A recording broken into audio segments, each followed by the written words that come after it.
Yeah, baby, you already know this is Punch, Drunk, Boxing, a.k.a. Mr. Ramon.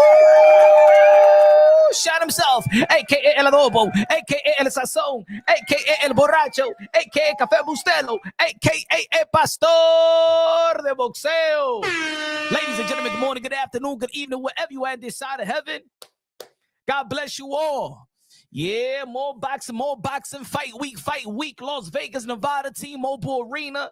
Y'all already know David Benavidez, the Mexican monster, the La Bandera Roja, the Ecuadorian monster, the Dominican monster versus the Phenom. Well, once in 168-pound division, two boogeymans going at it. Boogeyman versus boogeyman, Phenom versus Phenom, undefeated versus undefeated, power hitter versus power hitter in 175-pound division. Interim and regular title holders going up against each other. The winner will take on the winner of the most anticipating rematch in the sport of boxing outside of Amanda Serrano and Katie Taylor, Artur Beterbiev and Bivol in the light heavyweight division, ladies and gentlemen. Hold on, folks. Hold on.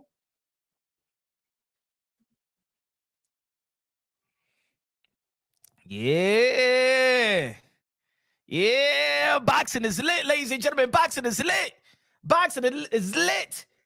Teofimo Lopez almost finalizing the deal.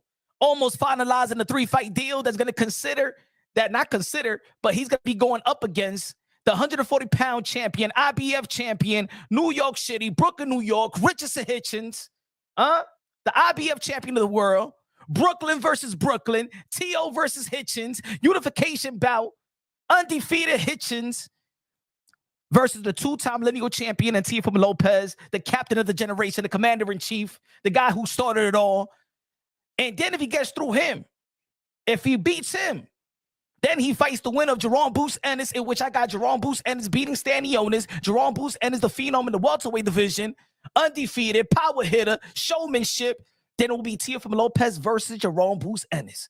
And if he passes that test, ladies and gentlemen, and then he going up against the winner of Devin Haney versus Ryan Garcia, another anticipating rematch in the sport of boxing. Y'all already know what happened to Devin the Dream Haney. Ryan Garcia whoop him from pillar to post, April 20th, Brooklyn, New York, Barclays Center. If Teofimo Lopez pulls the hat trick, ladies and gentlemen, he is the greatest fighter of this generation. Yes. Yeah. He's the greatest fighter of this generation. If Teofimo Lopez pulls the hat trick, beats Hitchins, then beats Boots, and then beats Ryan Garcia or Devin Haney, but I do believe that Ryan Garcia is going to come with the victory once again. Because Ryan Garcia, man, going up against Devin Haney, I already know that Ryan Garcia wasn't even focused. He was just beating him up, straight with the left hook. He wasn't even focused, but now you see how Ryan Garcia looks now, trim, focused. Now he gonna fight Devin Haney, focus. Imagine what he's gonna do to Devin Haney, focus. Imagine what he's gonna do to Devin Haney, focus. And I don't want you to bring that type of Osterin. No, it wasn't. It was Osterin. Hey, Osterin is just as weak as soy milk for men. Shout out to Low Nose Boxing, one of the members of Punch Drunk Boxing. Let's go. He said Low Nose Boxing. T.O. beats Hitchins, Boots. That alone makes him the best of this generation. And yeah, because you got to include Teofimo Lopez beat Richard Comey from Ghana, credible champion. That was no vacant title. He took it from a champion, and then he went up against Vasily Lomachenko, the guy that was regarded pound for pound, 1, 2, 3, 4. You can flip it around that time, right? As a matter of fact, ESPN had Vasily Lomachenko pound for pound number 1 when Teofimo Lopez fought him, right? During the pandemic. Unification bout, undisputed in its own right. Teofimo Lopez defended his IBF title and then beat Vasily Lomachenko. And yeah, he went through a hiccup with George Cambosa and things of that nature, but all the legendary fighters go through a hiccup. Just like Roberto Duran versus De Jesus, just like Marquez early in his career, just like Bernard Hopkins early in his career, just like Sugar Ray Robinson early in his career, just like Mike Tyson with Buster Douglas. Yeah, George Cambosa went through his Buster Douglas moment, because if you really think about it, shout out to George Cambosa, but what has he done after that fight? Lost to Devin Haney, again, arguably lost to Maxie Hugh. Shout out to Maxie Hugh, UK in the building. And then got stopped by Vasily Lomachenko, a guy that Teofimo Lopez beat. So right there, you know what I'm saying? Common sense tells you that George Kambosos had his Buster Douglas moment. You know what I'm saying? I hope he gets off that cloud, you know what I'm saying, of just, I got my split decision victory over Teofimo Lopez. You haven't done nothing. George Kambosos barely probably won like 4 to 6 rounds in the last 4 fights. Smash that like button, ladies and gentlemen. Everybody who out here? Who out here? Instagram. Out here, Instagram. Let's go. Y'all can follow me on Instagram as well. Y'all can follow me also on X, formerly known as, Twitter. X, formerly known as Twitter. Shout out to everybody in the chat. Yeah, man. If Teofimo Lopez goes through Hitchins, pause, goes through Boots, pause again, goes through Ryan Garcia, pause again, he's the greatest fighter of this generation. He will have Richard Comey, Vasily Lomachenko, Sandor Martin. Let me count again. All right. Comey, Loma, Sandor Martin, Josh Taylor, Jermaine Ortiz, Hitchins, Boots, and the winner, Ryan Garcia and Devin Haney. What? Yeah, he'll be the greatest fighter of this generation. He'll be pound for pound number 1. And if anybody could do it, I know, hey, yo, it's hard, yo. It's a hard route. It's a hard road. It's a bumpy road. You know what I'm saying? And yeah, there's going to be people out there that are going to be like, nah, come on, Punch, man. You know that Teofimo Lopez ain't going to go through Boots. You know Teofimo Lopez, maybe he's going to be Hitchins. But I don't know if he's going to be Boots. Well, that's what builds greatness. Greatness don't come easy, bruh. Greatness don't come easy. That's why he's the takeover. Greatness don't come easy. Yeah, he's going to be the underdog, but we've seen Teofimo Lopez being the underdog. Let's not forget he was the underdog versus Vasily Lomachenko. Let's not forget that he was the underdog versus Josh Taylor. So tell me, what's new? What's new? What's new? People didn't believe in Teofimo Lopez when he fought Vasily Lomachenko. So what's new? As a matter of fact, after the Nakatani fight, ESPN telecast was trying to say that they don't even know that he's ready for Richard Comey. Matter of fact, the Richard Comey versus Teofimo Lopez fight in which Teofimo Lopez knocked out Richard Comey in the 2nd round. Even Richard Comey didn't even know that Teofimo Lopez going to turn up like that. Why you did you telling me you're going to beat me up like that? Teofimo Lopez, we are friends. You would do what happened? Trainer, why you didn't train me for this? Why you didn't train me for this? He didn't look good versus Nakatani like that, and how he's going to beat me like that? I ain't Richard Comey. What happened to me? Teofimo Lopez, you're not right. How'd you go to knock me down like that in the 2nd quarter? Not the 2nd quarter, in the 2nd round. What the was that? I don't know what to do with myself. Be Richard Comey. And the good thing about Teofimo Lopez's career, bro, is that he's not winning damn vacant titles. And no pun intended to the young or the young up and coming champions or the guys that the contemporaries. But let's be real. He always had the hardest route. This ain't nothing new for Teofimo Lopez. The hardest route, because everybody's talking about this tournament. Shout out to the excellency Turkey out shape, but y'all already know it's only one excellency, and that's Jesus Cristo. Right? This is the tournament, ladies and gentlemen. You got Teofimo Lopez versus Hitchins. You got Boots versus Stanley East Coast. Y'all know, hopefully they put this in New York City. And then in the West Coast, you got Ryan Garcia versus Rolly Romero. And you got Devin the Dream Haney versus Jose Ramirez. Right? And everybody's talking about, but Teo got the hardest route, yo. Teo got the hardest route. He always had the hardest route. He became a champion by beating a champion. He didn't pick up no vacant title. He didn't get elevated like Devin Haney. He didn't get elevated like Boots Ennis. That's why you got to give a lot of credit also to Hitchins. He beat the guy that beat the quote-unquote boogeyman in the sport of boxing, well, in the 140-pound division, is Subriel Matias. He took him from a champion by beating Liam Paru.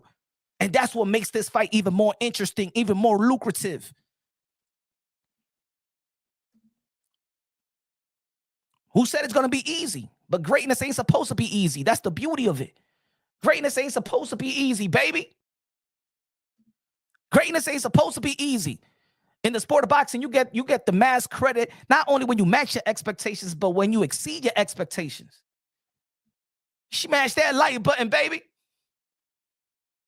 He said Dev been wanting to smoke. Devin have been wanting to smoke. Devin Haney have not been wanting to smoke, ladies and gentlemen. Let's not forget that Devin Haney had the chance to fight Teofimo Lopez. As a matter of fact, he got sent a contract. He declined that contract. As a matter of fact, let's take it back before he stepped to the 140-pound division. Right? When Teofimo Lopez, after Josh Taylor was saying, hey, yo, I'm going to retire. I'm going to retire. I'm going to vacate my WBO strap. Remember?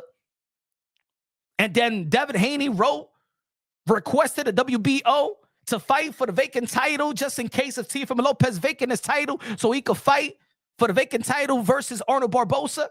And then Teofimo Lopez is there saying, hey, yo, Devin Haney want to fight now. All right, I'm not going to retire.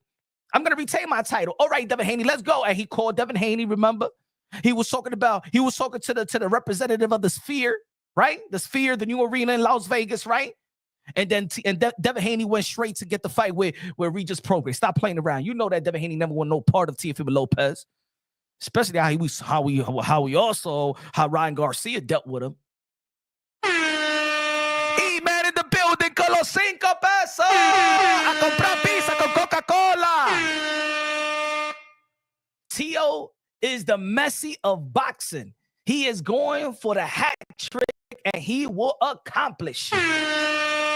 Yeah, man, this is the hat trick, ladies and gentlemen. Teofimo Lopez is ready to take over. Teofimo Lopez is ready to take over. You may not like how he talk. You may not like how he promote. You may be like, yo, my name, Teofimo Lopez. I don't like when he said about the, you know what I'm saying, whichever banana want to eat, whichever monkey want to eat the banana, you know what I'm saying? Yeah, get a little chippy. This is boxing. This is boxing. We got the green light, baby. This ain't the NFL, the MLB, the NBA. We could say that slick-ish out here in the sport of boxing.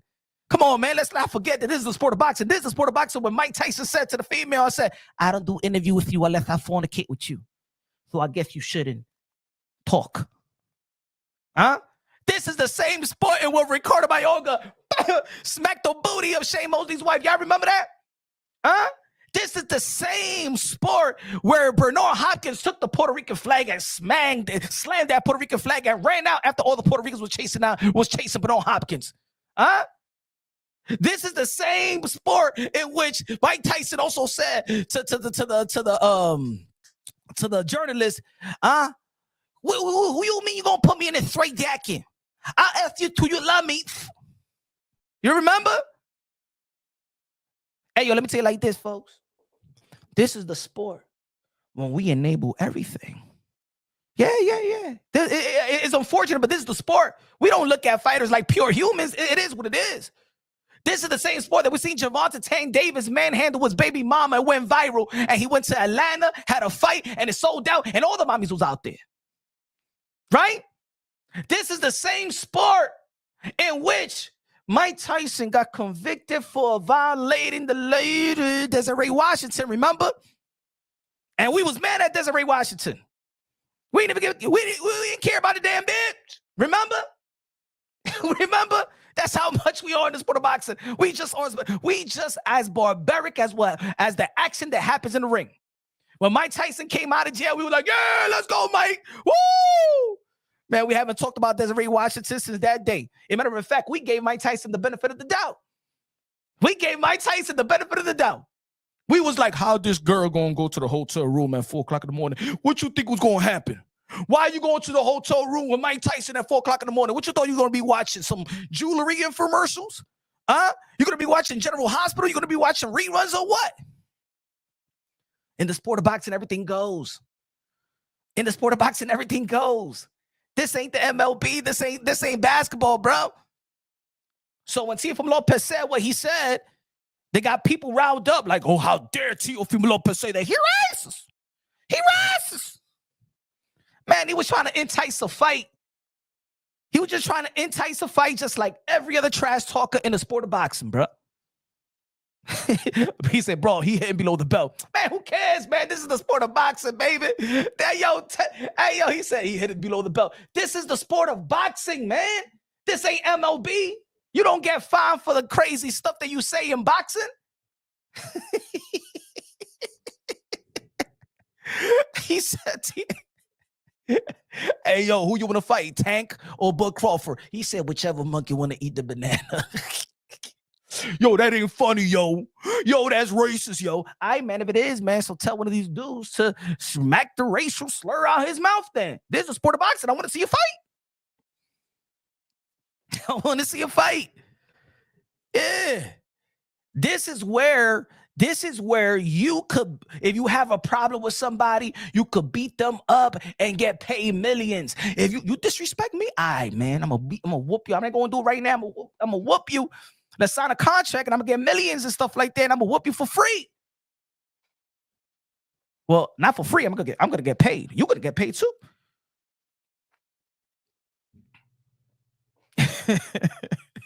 Exactly.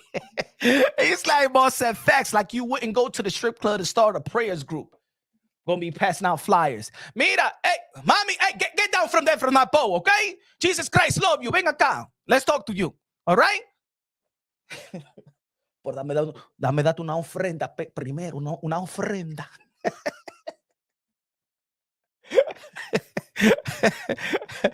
You ain't gonna go to the strip club to catch the Holy Ghost, huh? You're gonna be looking like you catch the Holy Ghost, but you ain't gonna be going to the strip club to catch the Holy Ghost. Get a lap dance and stuff like that. like Pops Witherspoon and Soul Play. Stinky Pinky.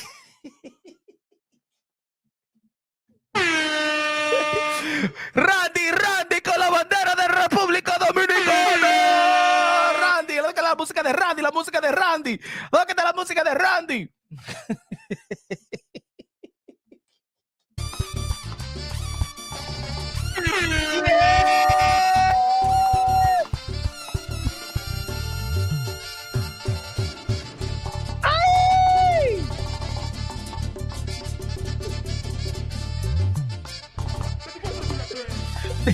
DJ Camelo, Alex Sensation, págame la música, Yanketing. Hey, yo. What's good, Randy, man? What's good? Yo, boxing is lit right now. Boxing is lit. Hey, yo, ladies and gentlemen, boxing is so lit right now that HBO is back. Oh, yeah. Boxing is so lit right now that even HBO is back. Hold on, folks. You might not respect it, but you gotta respect it.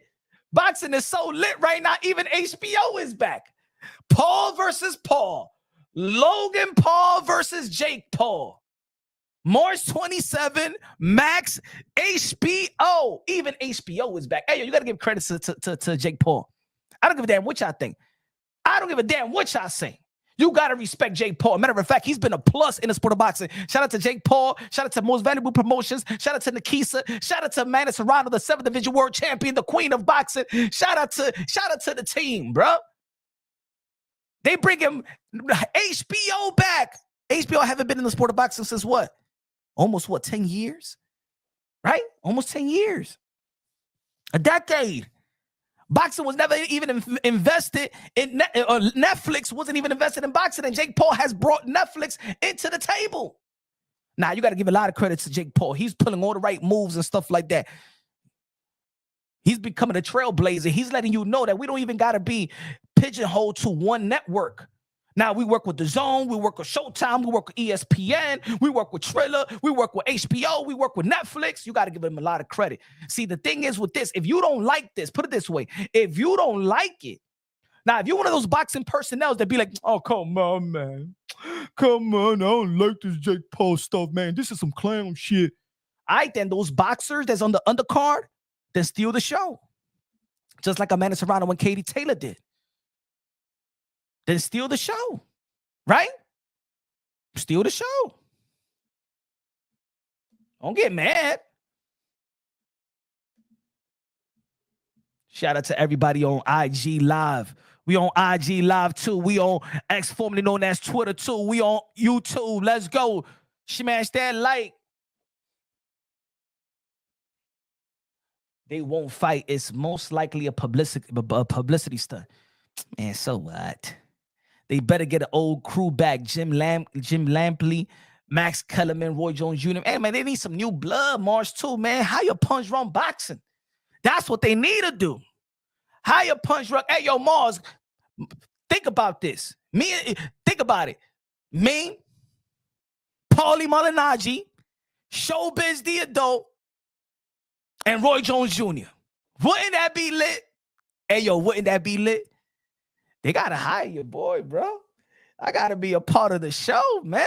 Can you imagine that? Color commentating? As a matter of fact, I want to be the announcer, bro. I want to be the announcer. Even I hope that Canelo Alvarez hire me to announce him. Huh? From Mexico, Rey de Boxeo, the 4th Division World Champion, Super Middleweight Undisputed, El Rey de Boxeo, Cash Cow, future Hall of Famer, Canelo Alvarez, a.k.a. King Nello, a.k.a. Cartelo, a.k.a. Cash Nello, a.k.a. Payday, a.k.a. Get that fuck out of here, man. And the whole crowd go, get that fuck out of here, man. He said nobody's hiring you. They can't tell you what you have to say. Come on, man. I could be professional. I'll step this out in the red corner. In the red corner from Brooklyn, New York. The IBF Junior Welterweight of the world. Richardson Hitchins, a.k.a. Africa. In the blue corner, the 2-division lineal champion of the world, the takeover, Teofimo Lopez. And also Teofimo Lopez, you already know, man, he's going to be training with Eddie Reynoso, Canelo Alvarez trainer. And his father, Teofimo Lopez Sr. There's 2 Trainer of the Year recipients. Yeah, man. Teofimo Lopez trying to enhance his legacy. See, Teofimo Lopez would have been like, you know what? I'm already a 2-time lineal champion. I don't even need to enhance anything on my team. I don't need to elevate. I don't need to. But that's when you know when you're trying to be great, you don't settle. Almost like when Tyson Fury, when he had that draw with Deontay Wilder, and Ben Davison did a great job.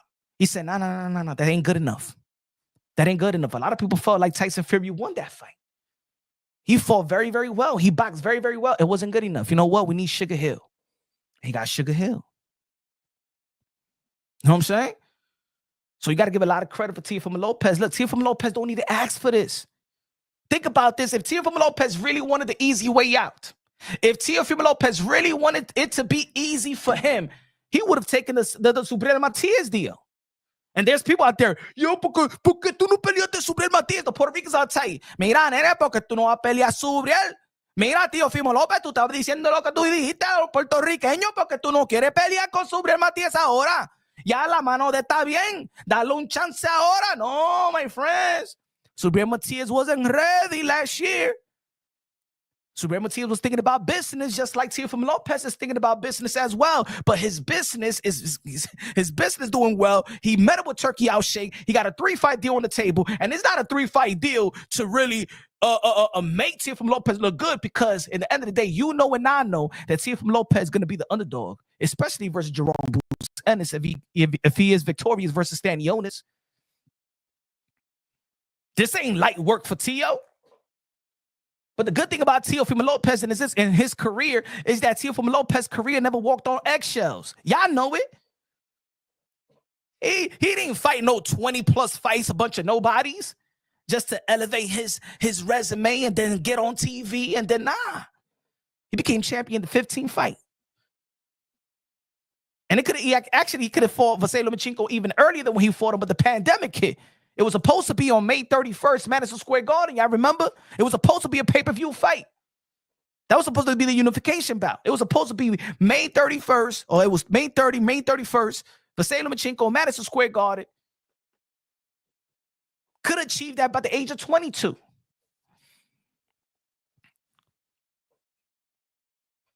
But then, like, win, lose, or draw, right? All right, let's say he doesn't go on a winning streak. He's still going to get more credit than probably all these guys. Anyway, even if he loses at least one out of the three, even if he goes from, think about it, even if he goes, all right, boom, he beats Hitchins, he goes to Boots, lose a close fight, then the next fight, fights Ryan Garcia and beats Ryan Garcia. If Ryan Garcia beats Devin Haney, he's still going to be good. Why you think we respect Roberto Duran? You think Roberto Duran beat everybody? No, but he probably get the most respect out of all of them. Roberto Duran probably gets more respect and is put on everybody's top 10, top 5. Not because he beat everybody, it's because he fought everybody. And everybody knew that he was the little guy. Teofimo Lopez was smaller than Richard Comey. Teofimo Lopez was smaller than Josh Taylor. Teofimo Lopez is smaller than Richardson Hitchins. Teofimo Lopez is smaller than Boots Ennis. Teofimo Lopez is even smaller than even Ryan Garcia. Shorter than even Devin Haney. Right? So the same thing with Roberto Duran. Roberto Duran get credit for fighting Hagler, for fighting Hearns. He didn't beat him, but he was a small guy. He had the cojones to do so. He didn't want it easy. Teofimo Lopez don't want it easy. Teofimo Lopez want to take over. And the reason why I support Teofimo Lopez, because I'm a boxing fan first.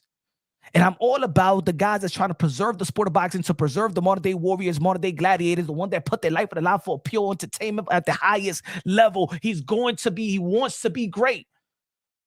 He could easily be like, nah, let me get Subriel Matias. That's easier. Yeah, I said it. Yeah, it's easier. The Subriel Matias route is easier than going after Richardson Hitchins, who beat the guy that beat Subriel Matias, and a unification bout. And then people always gonna be like, you know what I'm saying? There's a narrative. Teofimo Lopez doesn't do good with boxers. Teofimo Lopez doesn't do good versus a guy that got a good jab, right? Ain't that the narrative? As a matter of fact, what's the narrative? The narrative is that Teofimo Lopez fights to the level of his competition. Teofimo Lopez performs to the level of his competition. That's the narrative. Am I right or wrong? That's the narrative. That's the negative narrative about Teofimo Lopez. So if Teofimo Lopez performs to the level of his competition, then keep that same energy when we're talking about what you think is going to happen between Teofimo Lopez versus Richardson Hitchins. Keep that same energy. Does he perform to the level of his competition? Is Richardson elite in the 140-pound division? Yes. So how you think Teofimo Lopez is going to perform? Keep that same energy. All right, you didn't like the way that he performed versus Jermaine Ortiz because it's not up to his level. You don't like the way that he performed versus Steve Claggett. Steve Claggett's not his level, so he performs to the level of his competition, right? But was Richardson Hitchins elite? What is Jaron Boots Ennis? Elite. If Ryan Garcia does beat Devin Haney, again, elite. So what you expect from Teofimo Lopez when he fights the competition, when the lights are bright? How does Teofimo Lopez perform? How did he perform versus Richard Comey? How did he perform versus Lomachenko? How did he perform versus Josh Taylor? So you got to keep that same energy, that same narrative that y'all have. Y'all got to keep that same narrative, to keep that same assessment, keep that same energy. Right? Now don't tell me, no, Teo gonna get, he gonna get smacked up. He gonna lose. He gonna get knocked out by Boots. Nah, keep that same energy. When he's the underdog, how does he perform? Keep the same energy. Oh, what happened? The narrative don't work no more? The narrative don't work no more? Come on now, keep that same energy. Mars with the $5 super chat. A comprar pizza con Coca-Cola. Teo playing chess right now. Turkey giving him the bag with the 3-fight deal. He gonna buy out his contract after. He said, good looking out, man. Appreciate you, my brother. Look at that. Look, there's people out now, right? Look, no, he not gonna beat him. No, he not gonna do all of that punch. What you trying to say? So what's the narrative now? See, the thing is, this what it is, and I said this before. This is what it is that Teofimo Lopez has humbled the boxing world more than any other fighter of this generation. That's what it is. And sometimes you feel disrespected when you get humbled. You get disrespected when you're being proven wrong. It's an ego. It's checking your ego. Nah. Trust me, I was the same way, folks.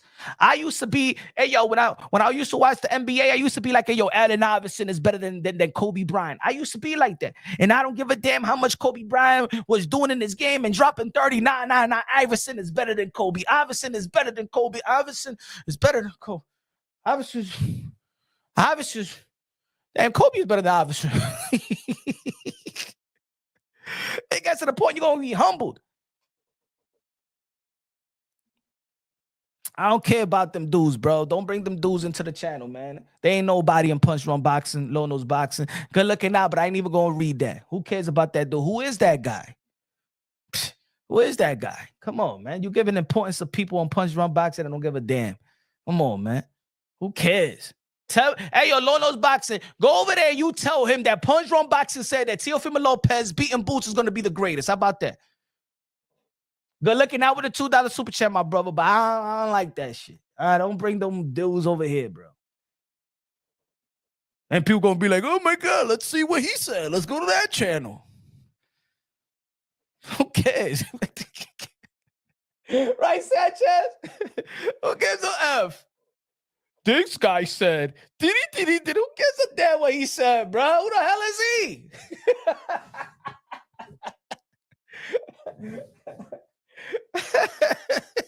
Hey, yo, Timo Jr., who the hell is this guy?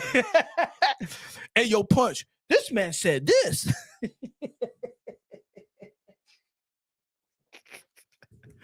Yeah, you my guy, Lolo's Boxing. Don't do that, man. Don't do that, bro. Don't do that. I hope you send a super. As a matter of fact, you know what I'm going to do? I'm going to go to them channels, and I hope you send a super chat and say, yo, Punch Drunk Boxing said Teofimo Lopez is going to be this and this and that.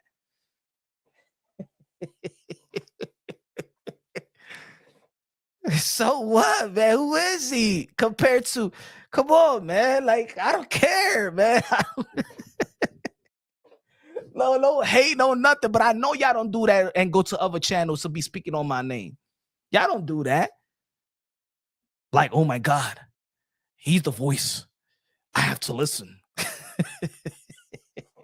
Did he say that? Really? He said that? Yeah, at the end of the day, man, yo, boxing is great. Boxing is good. This weekend, we got a great fight. This weekend, we got a good fight as well, ladies and gentlemen. This weekend, who we got? We got David Benavidez versus David Morrell. This weekend, ladies and gentlemen, you don't know now, you know there's going to be a good matchup. There's a lot of upsets, alerts too. A lot of people felt like when David Benavidez moved up and he actually fought somebody his own size, he was no monster. Is David Benavidez really the monster in your eyes, or he's still La Bandera Roja? Is David Benavidez the Mexican monster, or was it that Mike Tyson just didn't know his name at the time when he was talking to Jamar Charlo, and he said, "Why you don't call out the Mexican monster? Who the Mexican monster?" Hey, yo, to be honest, and you remember that interview? I was watching that interview. He called David Benavidez the Mexican monster by default. It's because he didn't know his name. It's not that he say David Benavidez, the Mexican monster. He was like the Mexican monster. And then people ran with the nickname. Yeah, yo, Mike Tyson gave me the name. Nigga, he ain't know your name. He ain't know your name. That's why he called you the Mexican monster, man. That's like when that's like when people in the beginning didn't know who Gervonta Tank Davis was, and they used to be like, nah, Floyd Mayweather's fighter. Yeah, Floyd Mayweather's fighter. He didn't know David Benavidez's name. That's why he called him the Mexican monster. But anyway, has he embodied that name though? As soon as he called him the Mexican monster, well, I think that was before the Lemieux fight or after the Lemieux fight. I mean, he didn't look like a monster versus Kalen Plant. He didn't look like a monster versus Kalen Plant. And, you know, because that was a fight that we was trying to gauge David Benavidez because with the Canelo Alvarez, because of course a lot of people feel like, yo, Canelo Alvarez, man, he ducking David Benavidez, man. He is scared of David Benavidez. Look at all the excuses that Canelo Alvarez have. Canelo Alvarez saying that that he don't want to fight Mexican fighters, that he got to do more. He hasn't done nothing. Why he hasn't done nothing? And Canelo, you could have disrespected me with David Benavidez. He don't nothing. He's garbage. He don't do nothing. Look at me. Not disrespecting me, all right? I'm Canelo. The walls is closing in on Canelo Alvarez with David Benavidez, though. At one point, you could give the Canelo Alvarez the benefit of the doubt for avoiding David Benavidez, or at least not being shamed to the David Benavidez, right? Because around that time, what did Canelo Alvarez said once? Come on, you disrespecting me? He only beat one fighter, Anthony Doré. He only be one fighter. Come on, man. I'm Canelo. Look at what I did with my career. And you're going to come and ask me a stupid question like that. I ain't Canelo. Who he? Nobody. Get the fuck out of here. Like I told Dimitri Andre. But then after that, David Benavidez fought Caleb Plant.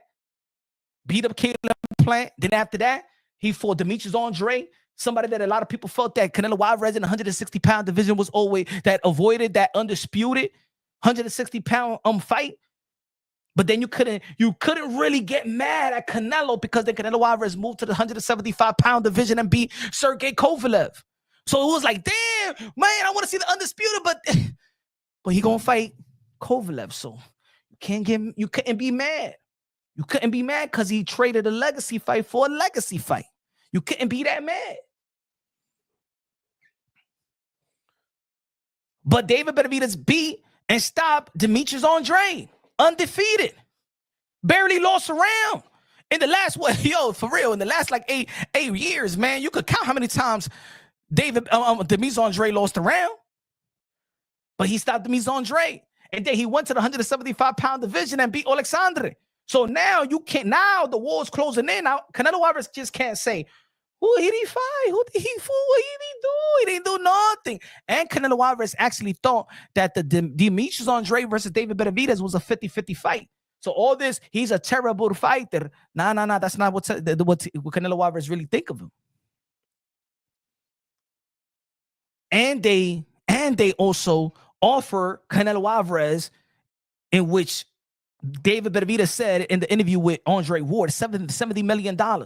When I spoke to the president of Showtime, then Showtime, Steven Espinoza, they said they offered David Benavidez Canelo Alvarez $50 million, guaranteed. He said, fuck that shit, man. Ain't Canelo. Give me more.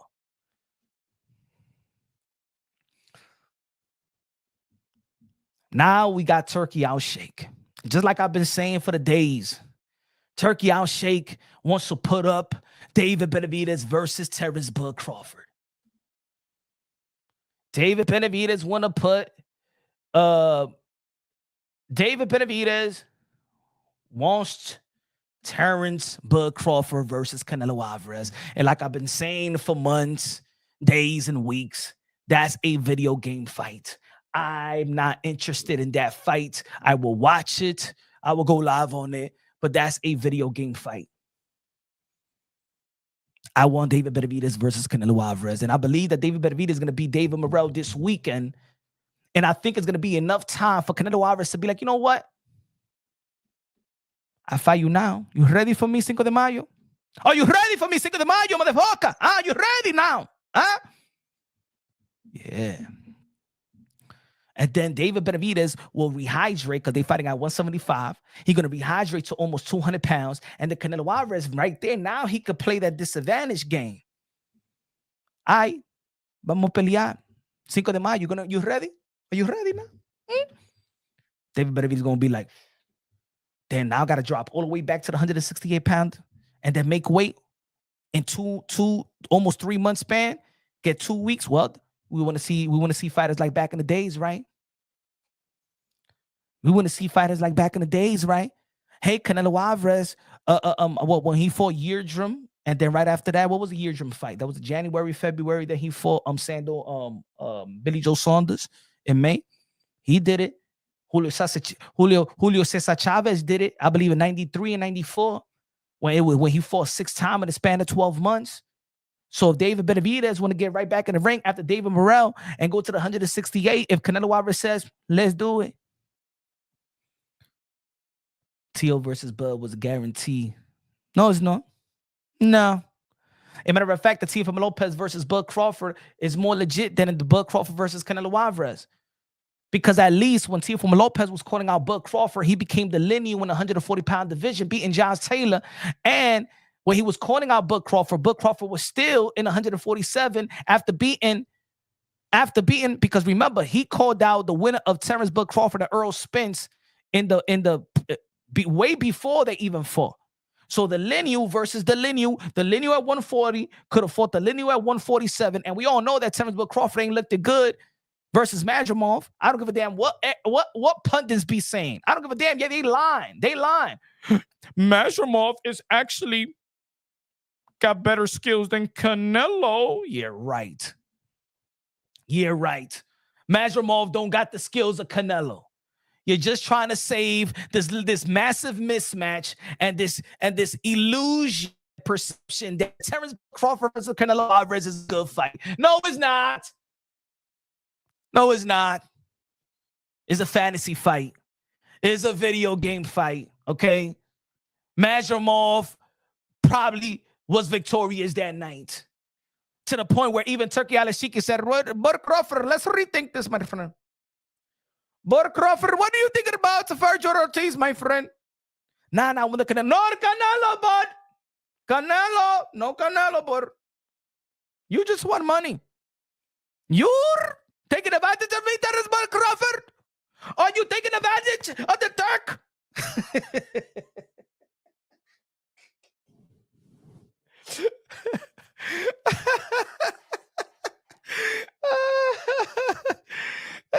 Madrimov ain't doing nothing in the sport of boxing, in the professional level. Get the hell out of here, bro. Like fantasy fights.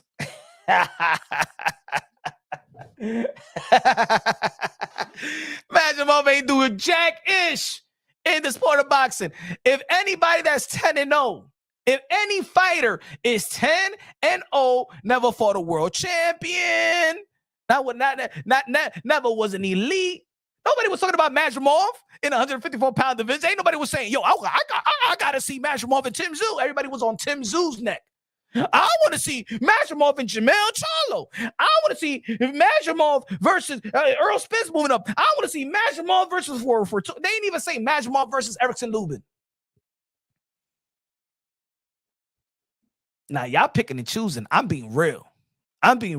Ain't nobody in this community, ain't nobody in the boxing community, in YouTube, on X, formerly known as Twitter, on Instagram, was talking about no damn Madrimov.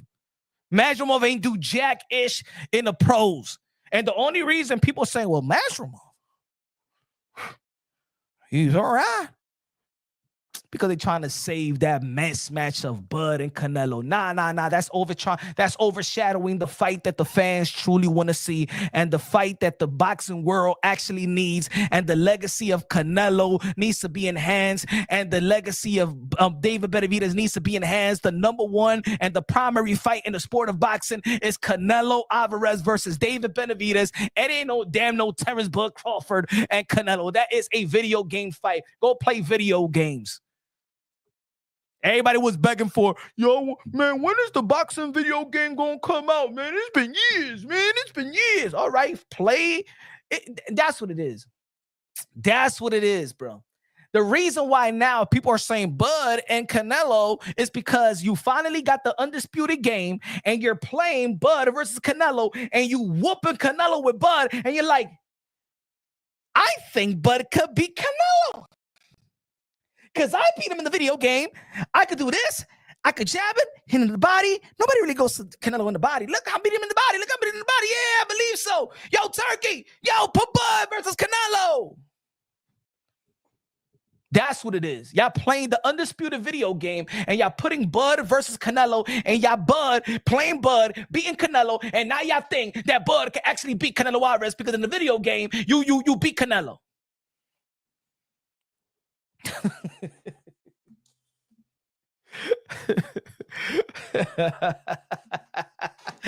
Oh man, yeah, they silly rabbits.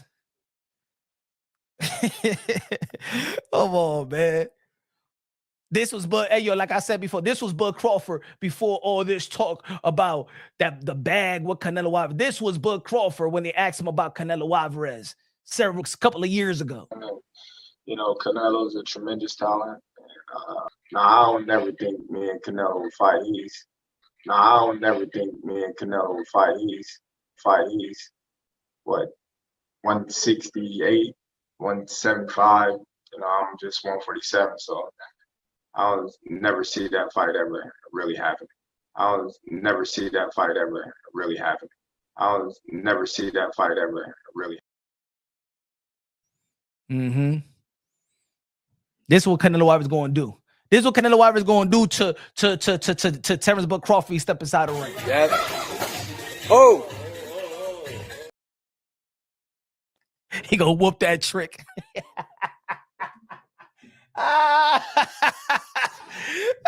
Please, man. That mismatch. We don't want to see no damn mismatch. Hey, Shelby in the building. What's good, man? We ain't trying to see no damn mismatch in boxing, man. We got enough great fights in 154-pound division. We got enough great fights. There's a lot of smoke out there, bro.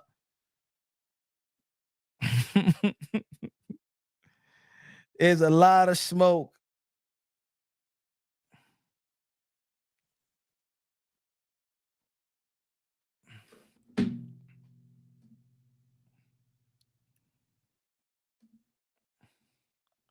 Diablo, I had to use chick getting blasted. It's a money grub, man. It's a money grub. Lono's Boxer said, call TLC on the panel. The difference is Crawford is a top pound for pound fighter and a great fighter who has never got whooped. So people, let me read this. Let me read this.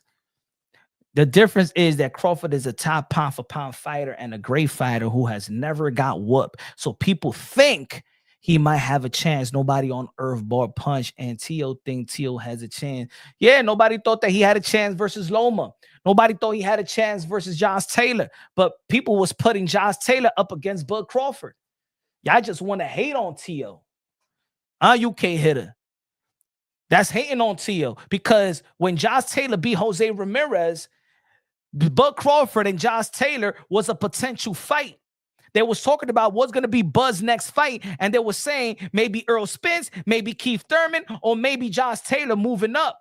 But when Tio beats Josh Taylor, it's, oh my God, no, Tio and Bud is not a great fight. Get the F out of here, bro. Get the F out of here. Who cares? That was before the Josh Taylor fight. That was before the Josh Taylor fight. Y'all gonna run with the same narrative for how many years? UK hitters, for how many years? It's been 4 years already, bro. You know that's 4 years ago.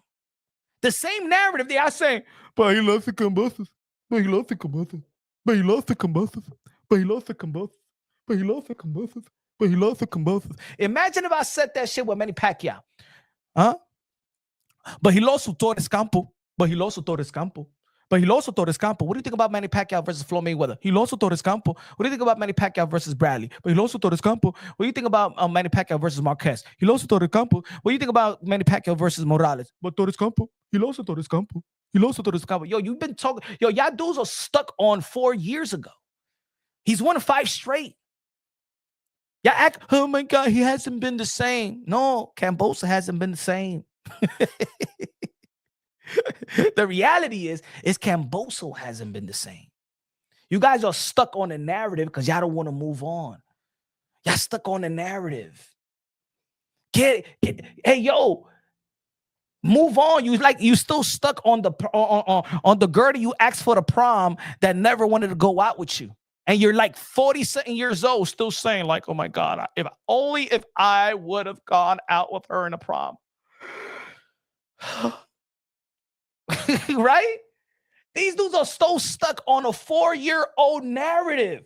That's it. The dude fought 5 times, won 5 times, and became a lineal champion. And that's why he's here. That's why we got this. Brother, hold on. Wait. Let me put the picture. Hold on. Hold on, let me get this picture. Bro, move on. Hey, yo, UK Killer, move on, baby. The man, this is him right here. You still stuck on 2021. Hey, yo. You still stuck on 2021, bruh. You still stuck on the Nokia phone. You still stuck on BlackBerry. You still stuck on iPhone 2. Move on, brother. Motherfucker still stuck on you. He loves the converses. He loves the converses. But he loves the converses. Hey, yo, where's Camboso in this tournament? Huh? Let me see a picture with Camboso like this. Let me see a picture with Camboso like this. You're still stuck, bruh.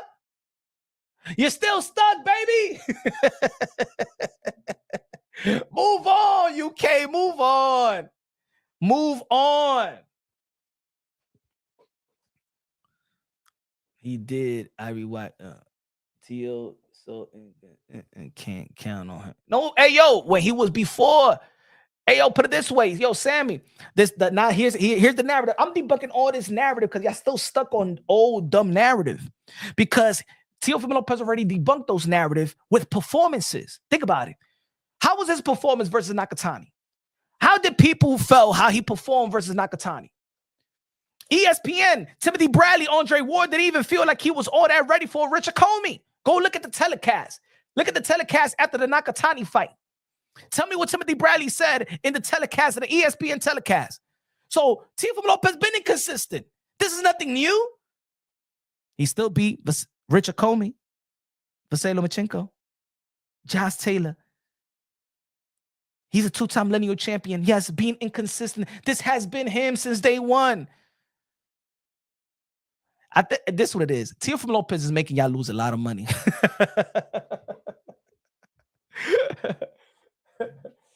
You said Kev living rent free, bro. How is come on, guys. Come on, man. Let's get better. Let's get better as boxing fans here.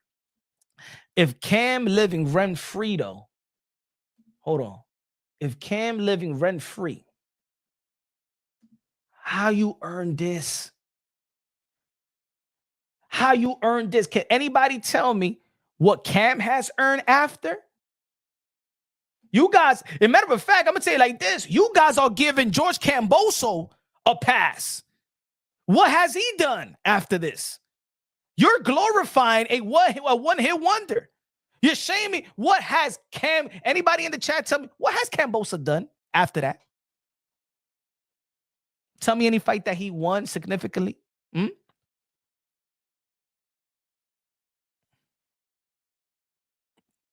Good looking out HLD. What has he done? You guys are giving George Camboso a pass since 2021. The dude hasn't done ish since 2021. What he did versus Devin? How many rounds he won versus Devin Haney? 24 rounds. What he did versus Vasily Lomachenko? What he did against Maxie Hugh? It was almost all the people thought that he lost that fight. What's he done in the last 4 fights? Nothing. Nada. That plus you got that was real shit. Thank you. Come on, let's be real. We're still stuck on, y'all still want to be stuck on 2021? Nah, man. Nah. And Bud Crawford, look, and this what humbles the thought. See, because I was saying, yo, do not be a slave to the moment of Bud Crawford versus Earl the True Spence, because I always felt that Bud Crawford was way better than Earl Spence.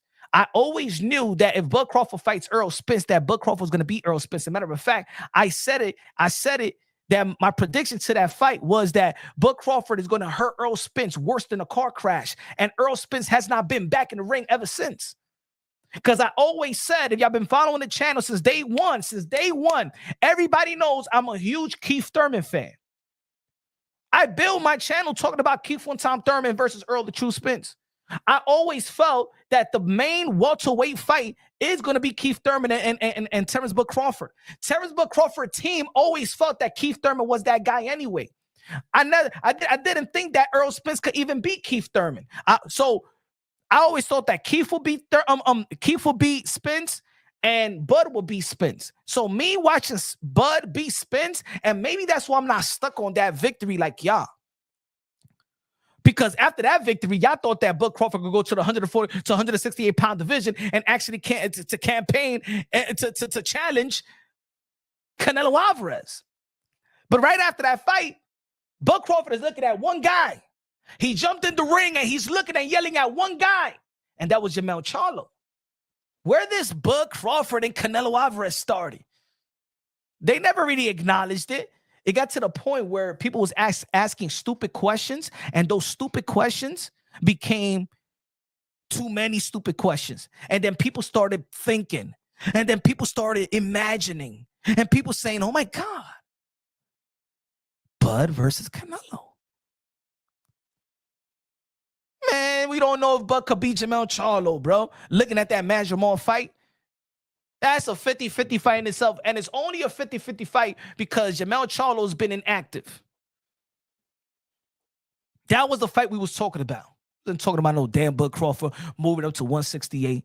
Look how he looked versus Jamal, man. Come on, man. You guys ain't being humble. Man, get out of la-la land, bro. So many stupid questions. Facts.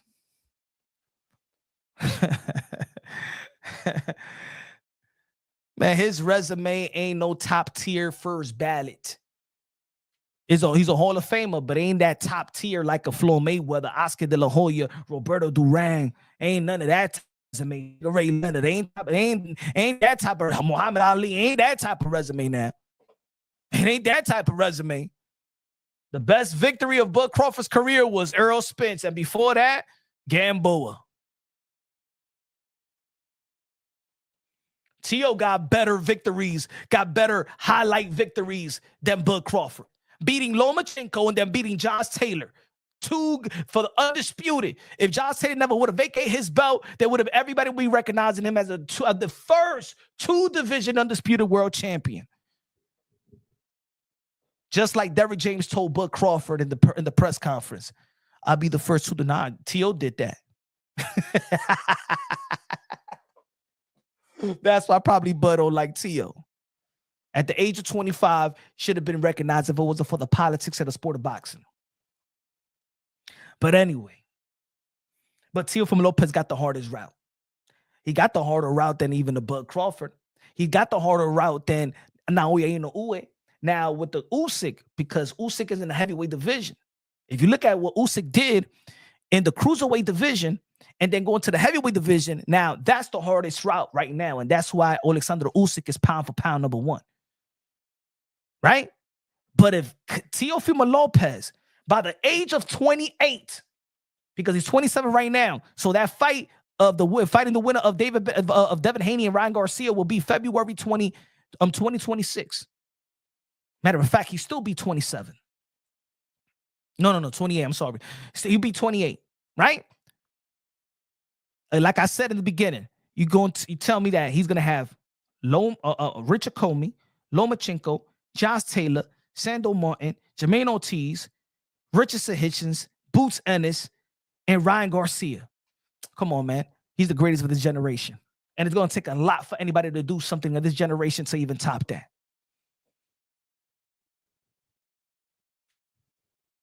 It's going to take a lot for anybody to top that of this young generation. That's why I said this generation.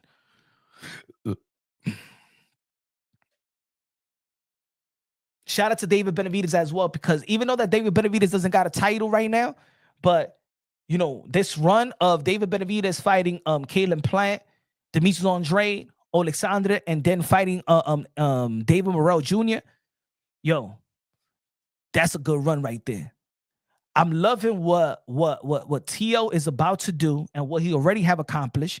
I love what David Benavidez is doing in terms of enhancing his legacy, because these are great matchups. These are great fights to enhance legacy. These are legacy fights for David Benavidez. I love what Bam Rodriguez is doing. You know what I'm saying? Being Quadra, Riverside, Sonny Edwards, and Juan Francisco Estrada. Those are great 4 wins. Daniel Dubois.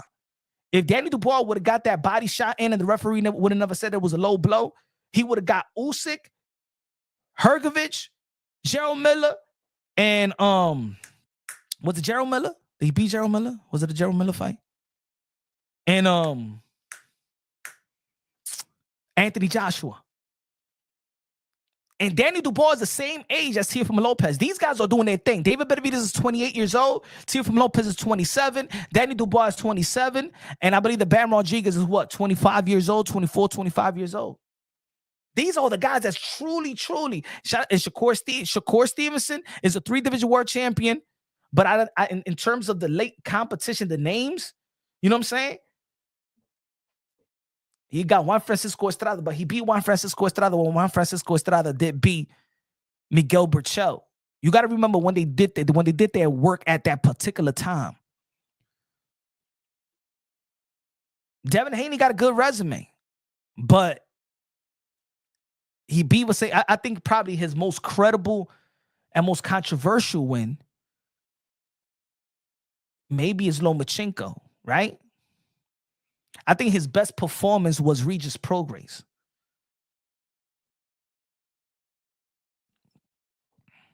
So, I think that and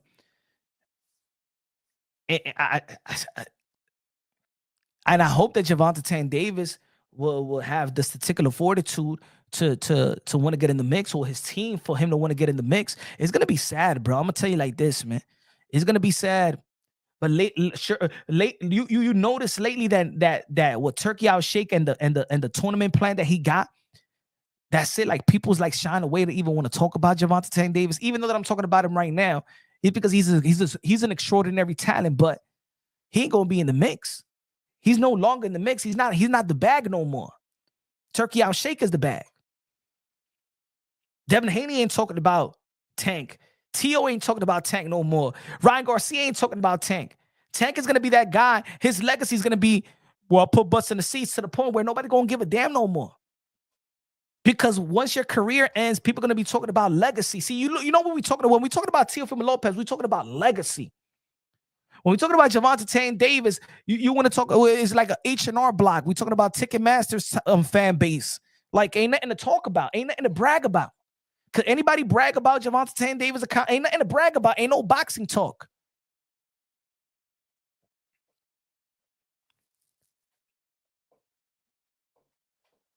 But hey,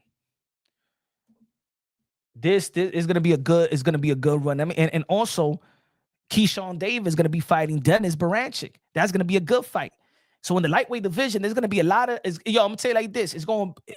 Furniture is going to be moving crazy because right now the primary fight in the lightweight division is Gervonta Tank Davis versus Shakur Stevenson. But let me say it like this. If Keyshawn Davis knocks out Dennis, the conversation, and let's say that Shakur Stevenson is going to be fighting, you already know, Floyd Schofield, Kid Austin, and he's favored to beat Kid Austin. We don't know. Might be an upset. We don't know. But he's a massive favorite in the bookies, right? Shout out to Kid Austin. Hopefully he does his thing. And hey, y'all already know I've supported Kid Austin since day one. But let's say what the people feel out there that Shakur beats Kid and Keyshawn Davis, but he don't stop Kid. But Keyshawn Davis knocks out Dennis Baranchyk. Then the primary fight that people are going to be talking about is Keyshawn Davis versus Gervonta Tank Davis. Unless that Vasily Lomachenko right now says, yo, I'm hungry again. I'm getting back in the ring. I want the winner of Keyshawn or Dennis Baranchyk, or I want Gervonta Tank Davis. And I believe that that's going to overshadow everything because a lot of people have tremendous respect for Vasily Lomachenko. But even if Gervonta Tank Davis fight Vasily Lomachenko, and even if he unify the titles, Teofimo Lopez and Devin Haney already beat Vasily Lomachenko. So it ain't going to be nothing special. They're going to promote it like it was something special. But right now, at this point, ain't nothing special. It's good. It's good. Is it great? I think it's really, really good for Gervonta Tank Davis. But that's how much you know that he's so well behind that his best fight right now is a Gervonta Tank Davis. It's a Vasily Lomachenko fight. HLD con los 5 pesos. Me dice, Tio going for his second Hall of Fame resume. First run, Comey, Loma, Taylor. Second Hall of Fame run, Hitchins, Boots, and Ryan. 3 division, 3-time lineal champion. First ballot Hall of Fame. Facts. You know what this remind me of, though, right? It's going to remind me of, look, well, watch, I'm going to get people tight. I always said that Floyd Mayweather has 2 careers. The pretty boy phase and the money made phase. If you split Floyd Mayweather in half, he got 2 Hall of Fame careers, right? The Luis Castillo, the Arturo Gatti, the Zab Judah, right? The Zab Judah victory. Then he became money man right after the Oscar de la Hoya. So he got Oscar de la Hoya. He got Ricky Hatton. He got Miguel Cotto. He got Manny Pacquiao. He got Canelo Alvarez. Yo, when you really start thinking about Floyd Mayweather, bro. Good looking out, HLD. Boricua. Yo, when we start thinking about Floyd Mayweather career, as the more and more time goes by, I said it the other day, man, I'm missing Floyd, bro. We missing Floyd Mayweather. I don't give a damn what anybody say that. I know Floyd Mayweather got a lot of haters, but yo, when you look at his resume, more and more you be like, yo. And the good thing about it, the good thing about Floyd that a lot of people don't like to admit and give him credit. When he had fights where people thought that it was close, because with Floyd Mayweather, if you thought that it was close, oh man, I think he lost. He gave that person a rematch. He did get the Luis Castillo rematch. He did give Maidana a rematch, and this is the reason why I wanted Terrence Bud Crawford to give Masvidal a rematch. I'm gonna tell you like this. And like I said this yesterday, and I've been saying it for several days. If Virgil Ortiz whoop Masvidal, Bud Crawford is going to have his back against the wall because the fans going to be calling for Bud, because people are going to be like, you struggle with Masvidal, and look what Virgil Ortiz did, then Virgil Ortiz will be the guy. See, this is what happens when y'all overly praise Masvidal and people saying that Masvidal got better skills than Canelo Alvarez. Look at what they got him right now, folks. So Masvidal got better skills than Canelo Alvarez, and and Virgil Ortiz beat the crap out of Virgil Ortiz. I'm sorry, Virgil Ortiz beat the crap out of Masvidal. Now you let me know where Virgil Ortiz is at. See, this is what happens when people want to create that type of narrative, just to save a mismatch. Oh, Masvidal got better skills than Canelo. Okay, so if Virgil Ortiz beat the crap out of Masvidal, then who's Virgil Ortiz? Are we gonna say Virgil Ortiz should fight Canelo? Is that what we're going to say? Is that what we're going to say, folks? They trying to put Masvidal at this icon already because he gave Bud Crawford the work. And you got pundits and you got legends of the game. And you got no, Masvidal got better skills. Yeah, he got better skills. I mean, in the matchup, he got better skills than Canelo Alvarez. So Virgil Ortiz whooped Masvidal from pillar to post. So that means Virgil Ortiz versus Canelo Alvarez next.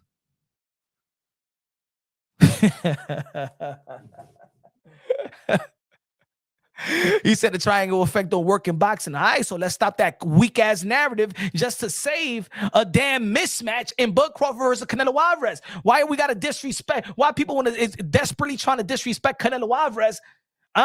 Just because with a Masvidal saying with Masvidal got better skills than Canelo, man, please, man. Hey, yo, Canelo Alvarez gonna whoop Terrence Bud Crawford from pillar to post. Terrence Bud Crawford ain't in it for the greatness. Terrence Bud Crawford is in it for the payday, and we all know it. He's in it for the payday. Now, you don't got a pocket watch. When I'm saying, we ain't saying you shouldn't go for the dollar, but we know what it is. We know when somebody's going for the dollar and going for the greatness. This is a cash out. This is a retirement party. All right? Nah, we don't need the retirement party. Turkey Al-Sheikh got all that power, and it's not to give us retirement parties. I think that Turkey Al-Sheikh is great for boxing, but I also see that he does have a big ego, and he does like little fantasy fights. Because Francis Ngannou versus Tyson Fury is a fantasy fight. That, to be honest, it actually hurt the aura of Tyson Fury, which eventually hurt the aura of the Undisputed Heavyweight Championship matchup, because once that Francis Ngannou dropped Tyson Fury, that Remember, Tyson Fury before the Francis Ngannou was, Tyson Fury could go to any other heavyweight era and he could win. He could beat any heavyweight in the history of the sport of boxing. But that Francis Ngannou, that messed up Tyson Fury, which eventually the Undisputed was great because we haven't seen it in a quarter of a century. Yet, a lot of people even in this side of the pond wasn't even talking about it. They wasn't even talking about it. Then we got Anthony Joshua and Francis Ngannou. As a matter of fact, because having those type of camps and leading up to those fights, that weakened Tyson Fury and Anthony Joshua. When Anthony Joshua knocked out Francis Ngannou, he thought he knocked out somebody. Come on, man, you knocked out a guy that was his second fight in the heavyweight division, and he never won. Anthony Joshua knocked out Francis Ngannou. He thought he knocked out Mike Tyson, and then he went to a fight with Danny Dubois, and then he got knocked out. It didn't make him a better fighter. That only messed up Anthony Joshua. Only messed up Tyson Fury because Turkey outshake fantasy fights. What is that fight going to do for Canelo Alvarez? To be honest, because what is that fight is going to do? And then Canelo Alvarez, watch, he'll knock out Terrence Bud Crawford, and then he's gonna have them. People gonna be like, but what about Canelo versus Bivol and Beterbiev? Or Canelo versus Benavidez? How is Bud Crawford going to help Canelo Alvarez?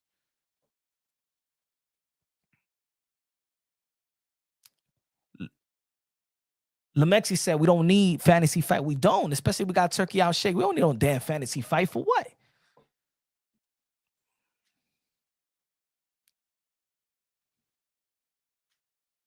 He said, doesn't Teofimo Lopez claim he was he was at lightweight division. He was an undisputed. Only dummies doesn't believe he was undisputed.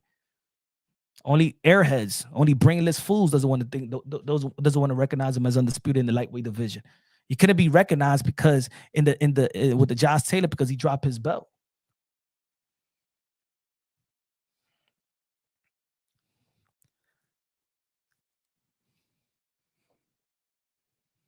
No, because Devin Haney got elevated and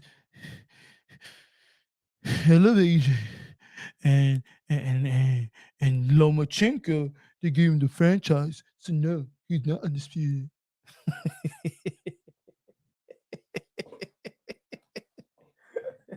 Yeah, okay.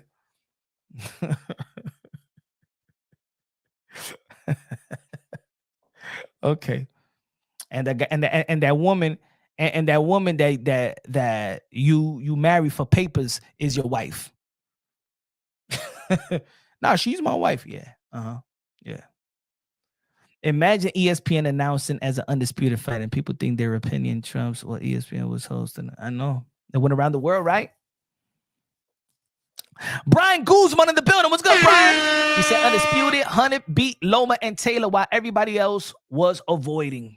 Facts. We know boxing. We know boxing. We know boxing. The punch roll boxing. 2-time, baby. 2-time. But anyway, look. Do you think that Teofimo Lopez could pull it off? Let's start with the first fight. Teofimo Lopez versus Richardson Hitchins. What does Richardson Hitchins going to bring to the table to beat Teofimo Lopez? How is Richardson Hitchins going to beat Teofimo Lopez, and why? Why would you think that Richardson Hitchins? It's going to be a good fight. It's a good fight. A lot of respect for Richardson Hitchins. He's on a high note right now. He does got the skills. He does remind a lot of people of like Devin Haney, right? That's the reason why people felt like if Devin Haney would have took the Liam Paro fight, that just by looking at how Richardson Hitchins beat Liam Paro, that Devin Haney would have beat Liam Paro. He should have taken that fight. But who you think was going to win that fight? Or like, because I believe that I'm hearing and I'm listening to that. They'd be like, well, Richardson Hitchins is going to beat Teofimo Lopez because he's not good with boxers. So what was Vasily Lomachenko? The best footwork in the sport of boxing. He neutralized him for the first half of the fight. Oh, you're trying to say that Hitchins got better footwork than Lomachenko? Are you trying to say that Hitchins throws better combination than Lomachenko? I mean, or you're trying to say that Richardson Hitchins was better than Josh Taylor? Is that what it is?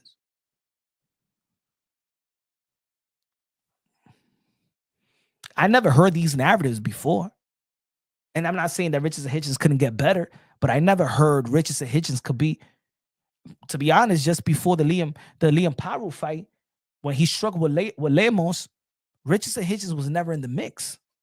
Richardson Hitchins was never in the mix of Teo, Shakur, Haney, Ryan, Tank, Boots, Virgil. He was never in that conversation of mix, right?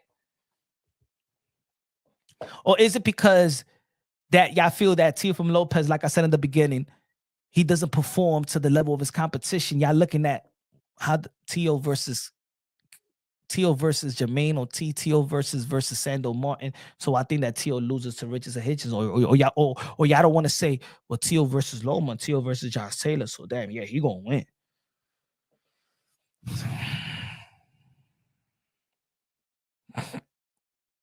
I think that Teofimo Lopez is got better pop. I think got better experience. I think got better footwork.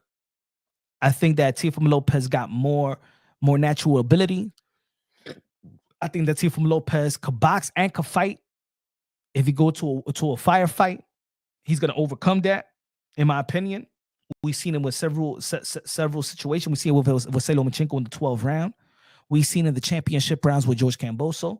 We've seen the Josh Taylor fight. When Teofimo Lopez does wants to throw down, then you know what I'm saying, he turns into a dog as well. I don't know if Richardson Hitchins got that dog in him. I don't know if Richardson Hitchins, if he needs to make that type of adjustments. We already seen it with Lemos. I don't think that Richardson Hitchins have shown. I'm not even going to say that he doesn't have it. I don't think he has shown it yet. Maybe he hasn't had enough fights to show it. But as of right now, I see that Teofimo Lopez can make these adjustments. Even in his downfall, he made the adjustments, right? Even in his downfall, because like people love to bring the George Camboso fight. Even in his downfall, what happened in the championship rounds? He knocked down George Camboso in the championship down. He was battering him.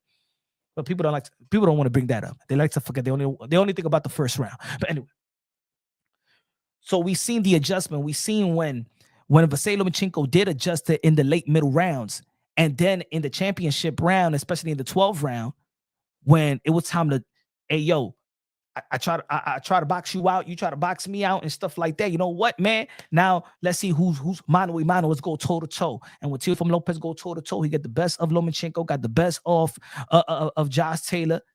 You know what I'm saying? He goes out there and seeks the fight. Now, does Richardson Hitchins got those layers to adjust? I don't think so. So I think when it comes to adjustments, and then when you win that type of level, you're gonna have to need those timely adjustments, right? I think that Teofimo Lopez got better attributes, got better layers to his game, got power in both hands. Defense, I believe that probably Rich and his defense didn't look great versus Lemos. Maybe Richardson Hitchins have shown better defense, but because his skill set doesn't allow him to take the type of risk that Teofimo Lopez could take. So when you take more risk, that means you're more you're more capable and more open to being countered. I don't think a lot of people I don't think a lot of people like the way his defense, Teofimo Lopez defense, looked versus Steve Claggett. Yeah, at the end of the day, he threw almost 1,000 punches, landed 20 punches in each round, power punches. So when you're throwing those type of punches, you're subjected to get countered, you're subjected to get hit more because you're taking the type of risk.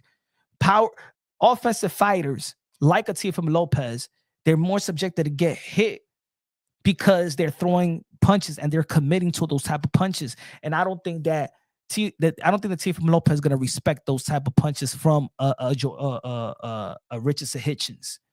But they got a lot of room to grow. I got Teofimo Lopez beating Richardson Hitchins in my opinion, but I think it's going to be a good fight. When it comes to Jaron Bruce Ennis now, I think Jaron Bruce Ennis has passed the eye test, but has Jaron Bruce Ennis beaten a high-level elite fighter yet? I've seen Teofimo Lopez do that. I haven't seen Jaron Ennis do that. I think Jaron Ennis did adjust to Karen when Karen was trying to fight on the outside in the first fight, right? I don't think that Boots Ennis have that aura that he once had. Now, I'm gonna say like this: if he beats Stanionis and stops Stanionis, a credible guy, and I wish that, and I think that Stanionis is tailor made for Jaron Ennis. If Jaron Ennis knocks out, stops Stanionis, then of course it's gonna be like, yo, man, it's gonna be very, very, very tough for Teofimo Lopez. I think that Boots Ennis will be the favorite in the bookies, but we still need to see more of Boots Ennis in this level.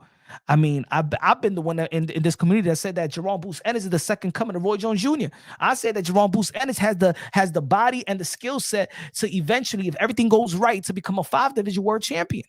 I'm the one that said that 5-6 years ago. Go check the archives out when nobody was talking about Jaron Boots Ennis. I was talking about Jaron Boots Ennis. His team knows that. Jaron Boots Ennis knows that himself. But I think that Jaron Boots Ennis has been a late bloomer compared to the guys that he came up with. Remember, Teofimo Lopez and Jaron Boots Ennis at 2015, both of these guys was national title winners. You know what I'm saying? They both won the nationals in Vegas and Rio. So Jaron Boots Ennis always had the skills and talent. He had, those hiccups with the business handlers and promoters and managers and stuff like that. So this is a very highly important fight for him to unify the titles in the welterweight division versus a credible name and undefeated fighter like a Stanionis, young like himself, in their prime. So I think it'll be a good fight. But I still can't say that Boots is better than Teo. Maybe he's looking like but he never fought no type of quality opponents like Teofimo Lopez has fought. So, you know what I'm saying?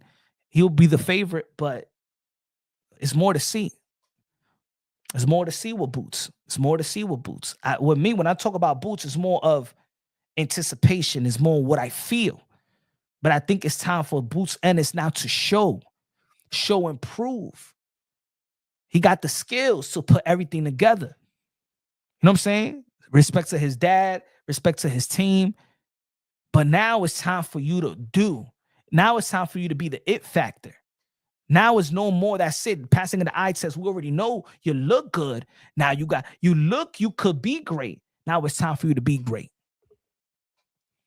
And then if Teofimo Lopez get past that, you know that Teofimo Lopez will be the favorite to be a Devin Haney and a Ryan Garcia, because I do believe that a lot of people hold Boots Ennis in high regards. But let's see what Boots Ennis, because if Boots Ennis go and have a hard fight with Stanionis, and there's a lot of people that don't know Stanionis, and Stanionis been active. Stanionis also hasn't been sending his statements. If Boots Ennis performs the way that he performed versus Karen, I'm gonna tell you like this. There's gonna be people out there it's going to be like this. Well, if you think that Teofimo Lopez fighting Jaron Boots Ennis and you giving him as a massive favorite, it's going to be like this. That's going to be a good fight as well. I got Boots beating Stanionis, but I want to see a statement though, because we haven't seen a statement in that level from Boots. Like I said, he's looking good. He got the potential. He got the overall skills. He got the toolbox. Now we want to see greatness. We want to see statements.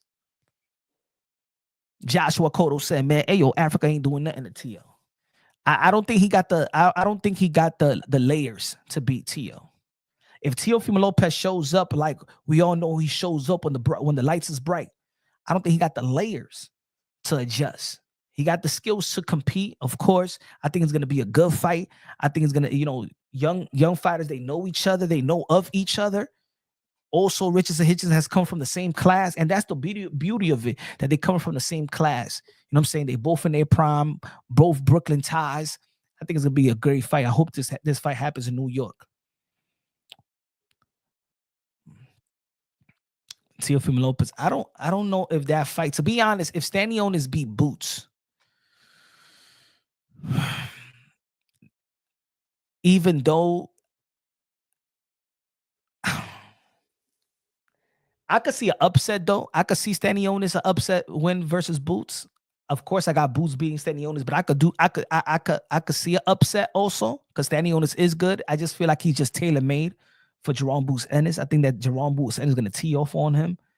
Hitchins versus T.O. June and July. Yeah, get that fight in June, and then in October, you get the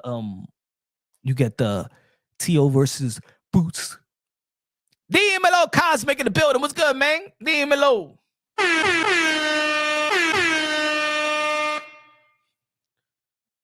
Good looking out. Don't get no KO. But yeah, man. But this weekend, look, I'm gonna say it like this, man. There's gonna be a lot of change of narratives, a lot of difference of opinions. A lot of people gonna change their opinions. And I'm gonna tell you, in this next 3 months, people gonna be all over the place. Because again, like I said, with the Keyshawn Davis, he beats Dennis, he knocks out Dennis. This is gonna turn into a Keyshawn Davis versus Tank. People are going to now really put that pressure on Keyshawn and Shakur Stevenson to fight. But they're friends, they don't want to fight, right? So Keyshawn always gonna the only thing he's gonna be looking at is a fight with Loma or a fight with Tank. And I think that Shakur, well, let's see if Kid Austin, I believe that Kid Austin going to win with the upset. If Kid Austin wins the upset, then of course that back and forth of Keyshawn and Kid Austin, that's going to be a fight. Andy Cruz sent a statement his last fight. Not really, in my opinion. I always said this, and I said this during the amateurs. While they both was in the amateurs, while Andy Cruz beat Keyshawn Davis, I've been saying since day one, Keyshawn Davis beats Andy Cruz in the professional level. I see it in the amateurs that Andy Cruz, great amateur, one of the greatest amateur that ever laced him up. He knows the point system. He knows the pity pat. He knows how to win by points. But in the professional level, look, he's going to be 30 years old. Or he's already 30 years old, going to be 30 years old, right? He slaps a lot. He don't really sit down too much on his punches. He don't got power like that. And I always thought that Andy Cruz don't got a pro style like that. And I always thought that Keyshawn Davis in the amateurs had a pro style. I always thought that Keyshawn Davis in the pros will beat Andy Cruz. I don't know. I just don't feel like Andy Cruz will beat Keyshawn in the pros. But of course, they still growing. And I don't think you're going to see a significant change of Andy Cruz. I don't think you're going to see a significant change. 0-4 in the amateurs. No, I know that.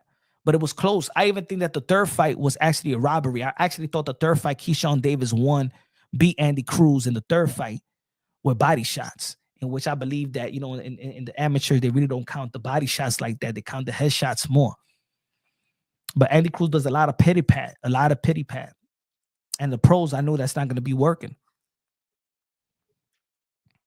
Now, I like that 12 round. I like the last round. I think it was 10 or 12. I did like that last round with Andy Cruz, but I don't know. And you could tell even Bozy, his trainer, Boots, and his dad feels like that Keyshawn Davis is ahead of Andy Cruz. And it's true. It's true. That's just the facts and the pros. I don't think that Andy Cruz is going to change that much. I don't think he's going to change. He's 30 years old. How much is he going to change? He's not going to gain power overnight. The good thing about it is that in that gym, you got some good sparring. Sparring with the likes of Boots is going to help him. It helps him out a lot. But I just don't. Well, we got to see how Keyshawn Davis is going to look in his next performance,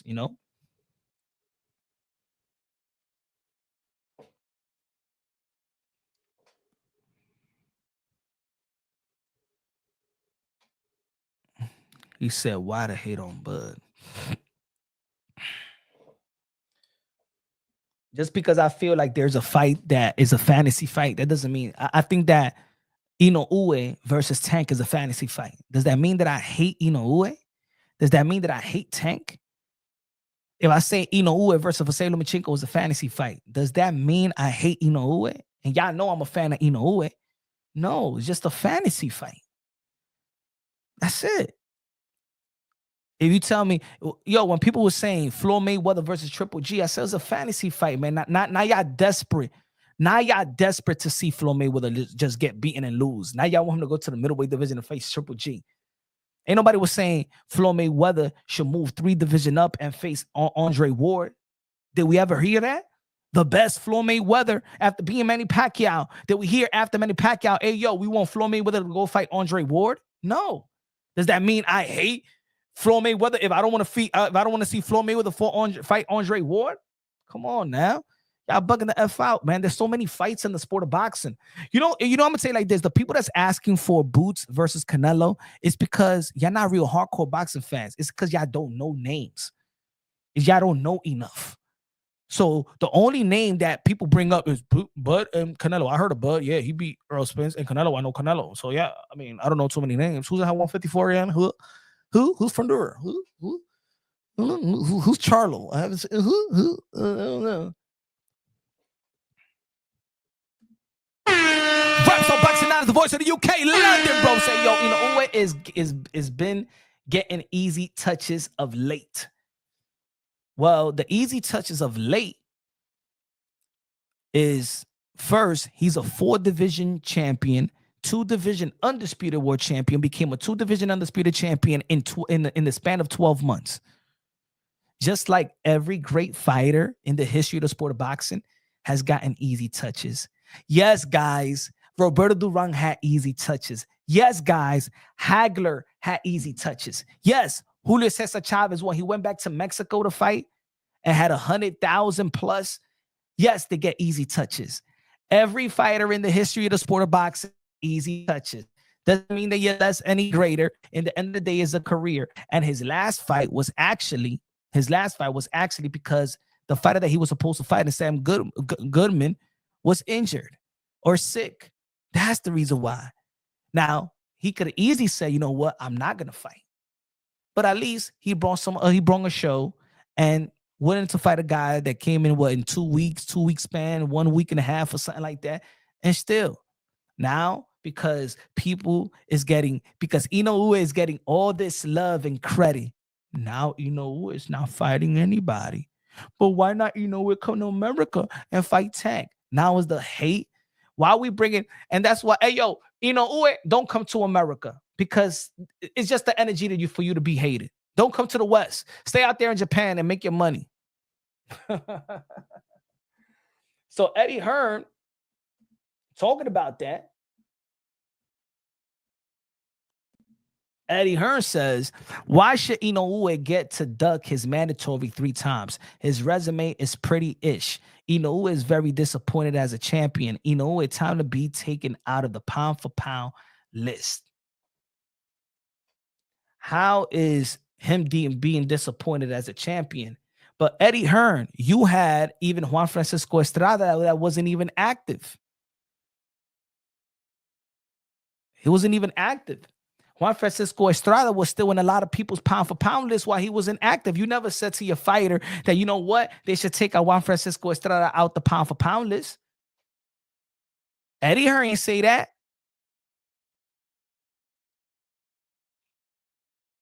So now is that Inoue is too great. Now we bringing that same topic, toxic energy, on great fighters. Because ain't nobody was doing what Inoue was doing. As a matter of fact, Inoue was in a tournament, so he had no choice but to fight the best to earn what he got. But because he's been doing so great, now here comes, let's hate on Inoue. That's because we have maybe you already know Eddie Hearn is chilling with a lot of Americans, is bringing that type of toxic energy, because the American boxing fans are the most toxic boxing fans. We don't even like our own. So when we look at our own, we don't like it. And when we look at everybody else doing great, we don't like it. No. No, we ain't doing that.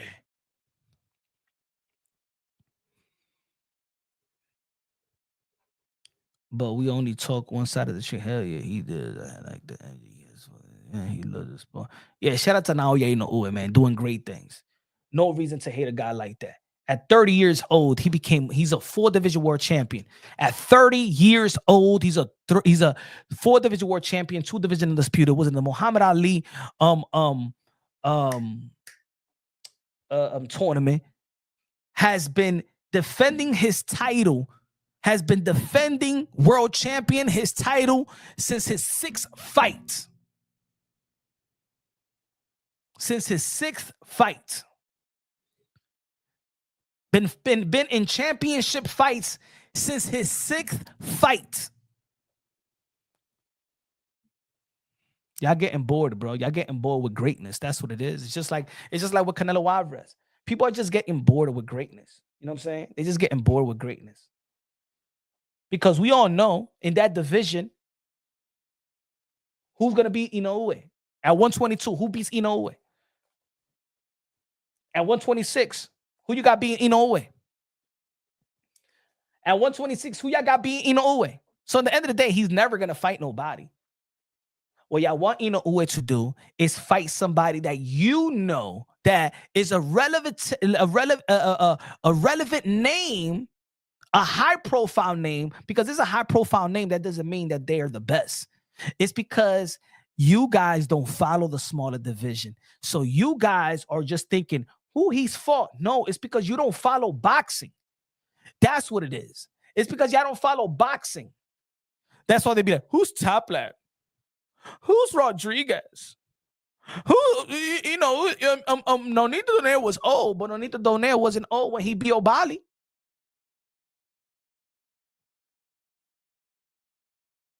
He's old. He beat him when he's old. So he beat Nonito Donaire when he was 38 years old. But then y'all saying that. Hold on. Wait. So people are saying, well, he beat Nonito Donaire, and Nonito Donaire was old. Nonito Donaire was 38 years old. How old is Alexander Usyk? How old is Terrence Bud Crawford going to be? Are they old? Oh, Usyk is not too old, huh? Let's see the age. Hold on. Let's see. Let's see if this only because to discredit Inoue. Let's see, folks. All right. Let's see how old is Alexander Usyk, because he's the pound for pound number 1. Let me see if he's too old. Let's see if they be like, damn, Tyson Fury, why you fighting an old, small guy? Let me see. Let's see how old is Usyk. Oh, shit. Okay. Usyk, 38 years old. Wow. Did we say, damn, Tyson Fury, why you fighting an old guy? And he's small. You taking advantage. All right, let's see. Okay. See how old is Terrence Bud Crawford. Because y'all want Terrence Bud Crawford to fight Canelo Alvarez. I mean, he's pound for pound. He's pound for pound. Also, what? Number 2, number 3, number 4? Where y'all got him? Terrence Bud Crawford. Oh, he's 37 years old, gonna be 38, the same age as Alexander Usyk. Oh, they're not too old. So you're telling me that the pound for pound guys are 38, 37, gonna be 38 this year. All right, 38 years old. Okay. Not because they want to take credit away from Alexander Inoue, because he only fought a legend that is how old was 30? Let's see. Nonito Donari. Let's see. Okay, 1982. All right. Inoue was all right. The first fight. Okay. Right. Said the only person that is old. All right. That's what my brother Rapstar Boxinalis said. He's old. He said he was 40 years old. Let's see if he was 40 years old. Nonito Donaire. Let's go. Okay. Nonito Donaire is today, he's 42 years old. He beat Alexander, Inoue beat Nonito Donaire 2019. Okay, but he's 40 years old when he beat him. So let's see, 2019. We're in 2005. All right, that's 6 years ago, right? 6 years ago. So how old was Nonito Donaire? 36 years old?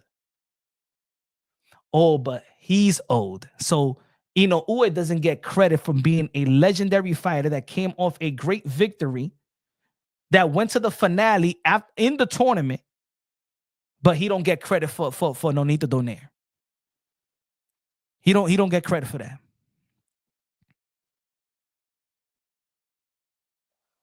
And he beat Stephen Fulton too. But he don't get credit for that. All right. And he moved up to fight the unified champion and Stephen Fulton. Undefeated. And Stephen Fulton, as y'all all know, was on my pound for pound list number 10 at that time. He was pound for pound number 10. He beat Leo, who was a champion a day and had probably the best knockout of last year. He did beat Brandon Figueroa, who was a champion a day. Yeah. He moved up. But he get no credit, right? He get no credit. It's all right. Long nose boxing. No one in those divisions can ever be number one pound for pound. Inoue ain't over Bud, Usyk, Canelo. Resume trumps belt. If T.O. beats Riches and Boots, he passes Inoue too. But those guys are champions. But Long nose boxing, those guys are champions. Why y'all don't want to be real and say, Long nose boxing, you and I have spoken before. You don't follow those small divisions. You don't know who those guys in those small divisions. We spoke about this thousands of times. You don't have respect for Inoue like that because you don't know those guys in those respective divisions. So why don't you just say, I don't know the smaller division. I don't follow the midget divisions, right? But Long nose boxing, you know who's in a lot of people's, you know that Bam Rodriguez is smaller than Inoue, is on everybody's pound for pound list. And some people have him top 5 today. No one in those divisions can ever be pound for pound. Listen to what you just said, Long nose boxing. No one in those divisions can ever be pound for pound. Is Bam Hey, yo, ladies and gentlemen in the chat, is Bam Rodriguez on your pound for pound list? Yes or no? You said no one in those divisions could ever be number one pound for pound. But is he pound for pound right now? So you're telling me if Bam Rodriguez beats Inoue, he won't be pound for pound, number one, and moves up? You don't think if you don't think if Bam Rodriguez beats Nakatani, and then moves up and fight Inoue, he won't be pound for pound number one? Tú no sabes de boxeo, mi hermano. Tú no sabes de boxeo. You don't know boxing, my brother. You don't know boxing. You don't know boxing. It's because you don't like the smaller division. And I know a lot of people in the sport of boxing that doesn't like the smaller division and don't follow the smaller division. If Bam Rodriguez beats Nakatani and then moves up and beat Inoue, you say that he's not going to be number one pound for pound. Tú no sabes de boxeo, mi hermano. You don't know that you don't know boxing then. Take the boxing out your last name, bro. It's like y'all be lazy. That's what it is. Y'all like the lucrative division. Y'all like the high profile division. Y'all guys only follow the welterweight, the lightweight, and whatever weight that Canelo Alvarez is gonna be at, and the heavyweight. That's it. Some of you guys don't even want to follow the cruiserweight division. You don't follow those small divisions. Manny Pacquiao came from those divisions. Manny Pacquiao. They came from those divisions. That Bill Manny Pacquiao, that big the likes of Marquez. Huh? That's why he's an 8th division world champion. We don't be like, well, he's an 8th division world champion, but we only want to count the lightweight and the 140 and the 147. Out of here, man. You guys just want to discredit greatness, bro. Y'all look, hey, yo, you boxing heads, you quote unquote boxing heads, y'all really casuals. Y'all just want to discredit greatness. Y'all want to discredit greatness. Y'all don't like greatness. Y'all want to no, he beat the old. No, he beat the old Nonito Donet. Nonito Donet was 36 years old. Solo Dolo say, I follow everything 135 and up. At least you admit it, right, Solo Dolo? Some of these guys don't want to admit it. They want to be like, who Inoue for? You don't know who Inoue for because people don't know. Y'all don't follow the smaller division. That doesn't mean you take away. So you're telling me where people was already calling Chocolatito with pound for pound number one. You telling me that Chocolatito Floyd Mayweather wasn't talking about Chocolatito being pound for pound number one back in the days? Hold on, let's see. Let me see if Chocolatito ever was in people's pound for pound number one. Hold on.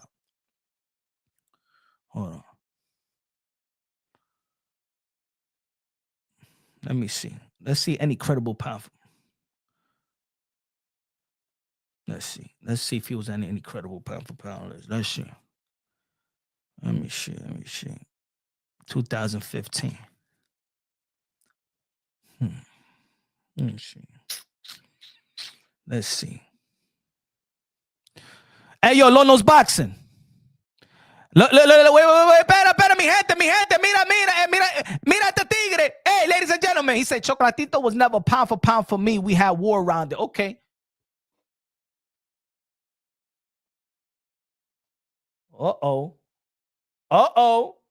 Chocolatito, number 1, 2015. 44-0.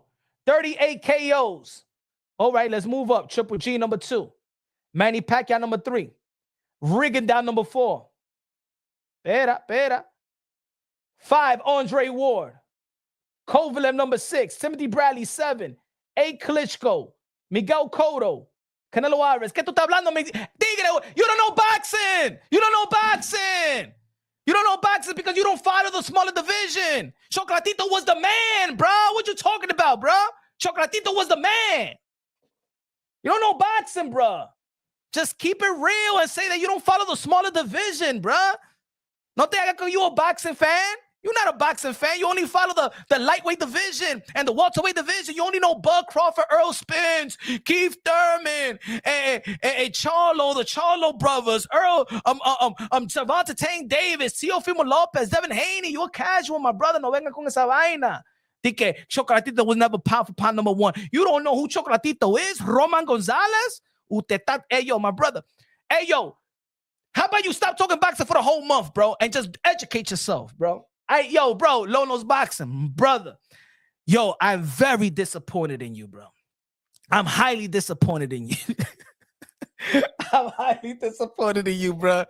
Yo, I thought that you was in the historian. Yo, all this time, I thought my brother was in the historian. You're not in the historian, my brother. Yeah, I'm sorry I got to call you out like that, bro. But I thought you was better than that. I really thought you knew your boxing. I really thought you knew your boxing. Punchless. Yo, I really thought you knew. He said this guy Chocolatito was never pound for pound number 1. Man, Floyd Mayweather was saying that he's pound for pound number 1. Your favorite fighter. Your favorite fighter was saying Chocolatito was pound for pound number 1. You remember when Floyd Mayweather met Chocolatito? Google that. Floyd Mayweather meeting Chocolatito. Out of here, bro.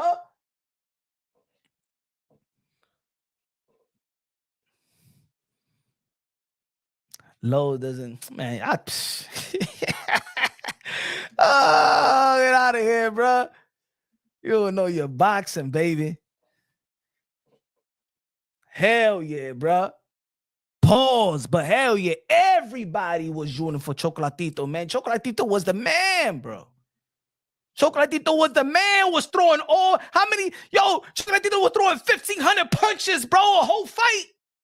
Non-stop. He's a machine, bro. A machine. Oh, man.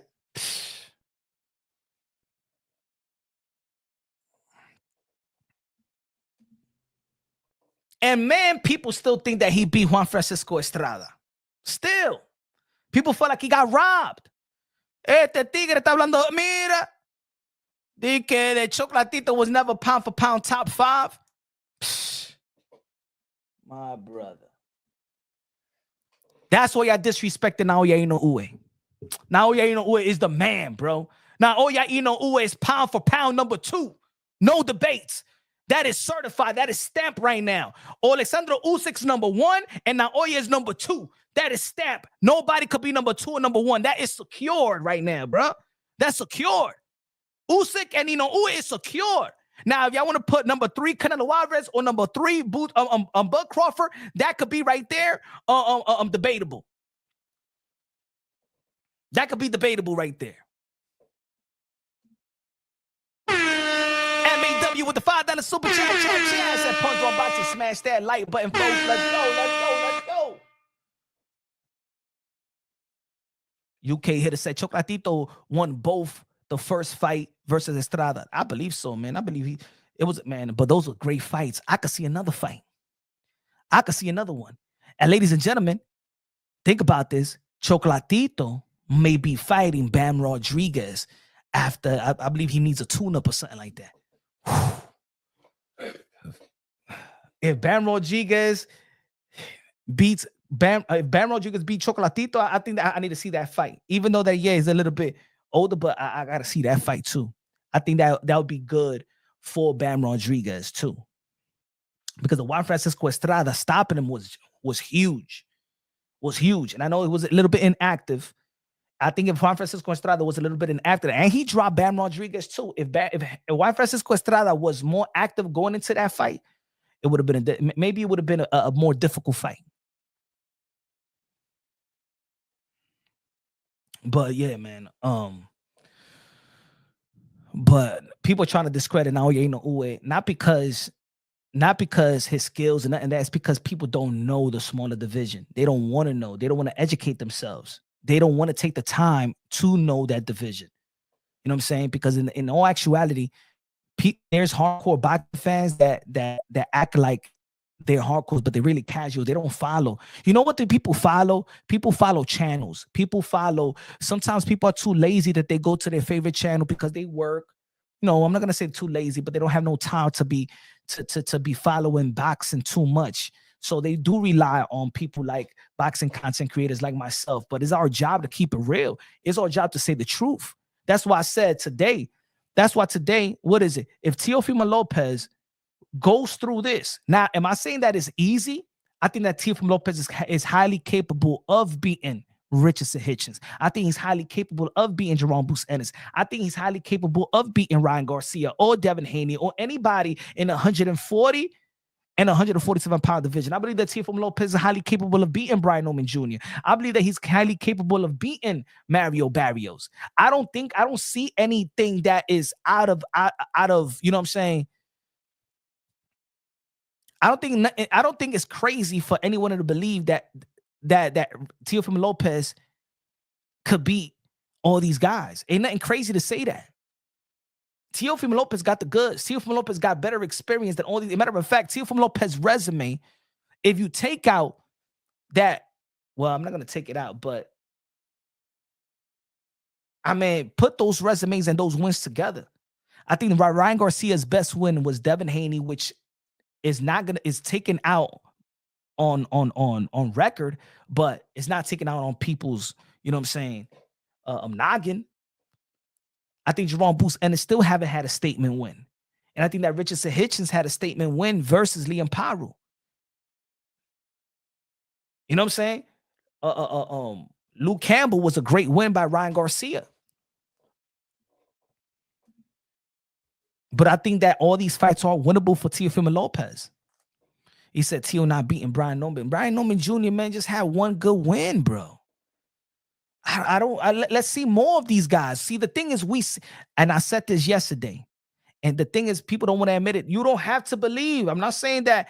I'm not even saying that, Boots has the quality to also defeat a Teo.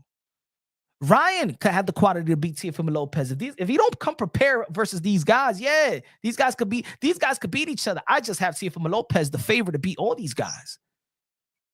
Nobody could argue, or nobody could be like, hell no. Nah, you can't say that.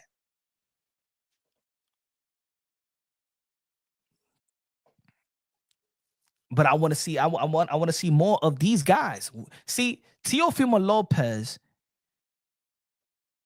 you got way more expectation for Teofimo Lopez because how he beat Vasily Lomachenko and when he beat Vasily Lomachenko early in his career.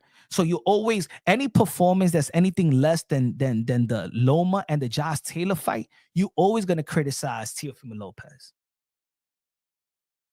He did it so young and so early in his career in his 15-16 fight that's why anything that seems close, you look at it as a loss.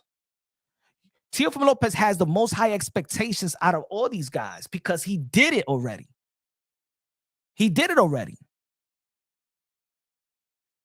See, it's almost like when Ryan Garcia fought Devin Haney, and a lot of people had Devin Haney as the favorite to beat Ryan Garcia. You didn't expect that Ryan Garcia was going to whoop Devin Haney the way that he whooped him. Because leading up to that fight, you didn't have that expectations, or Ryan Garcia would have been the favorite to win.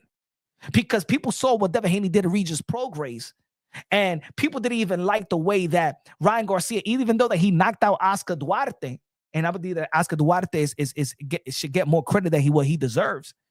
And everybody was making fun of Ryan Garcia's shoulder roll.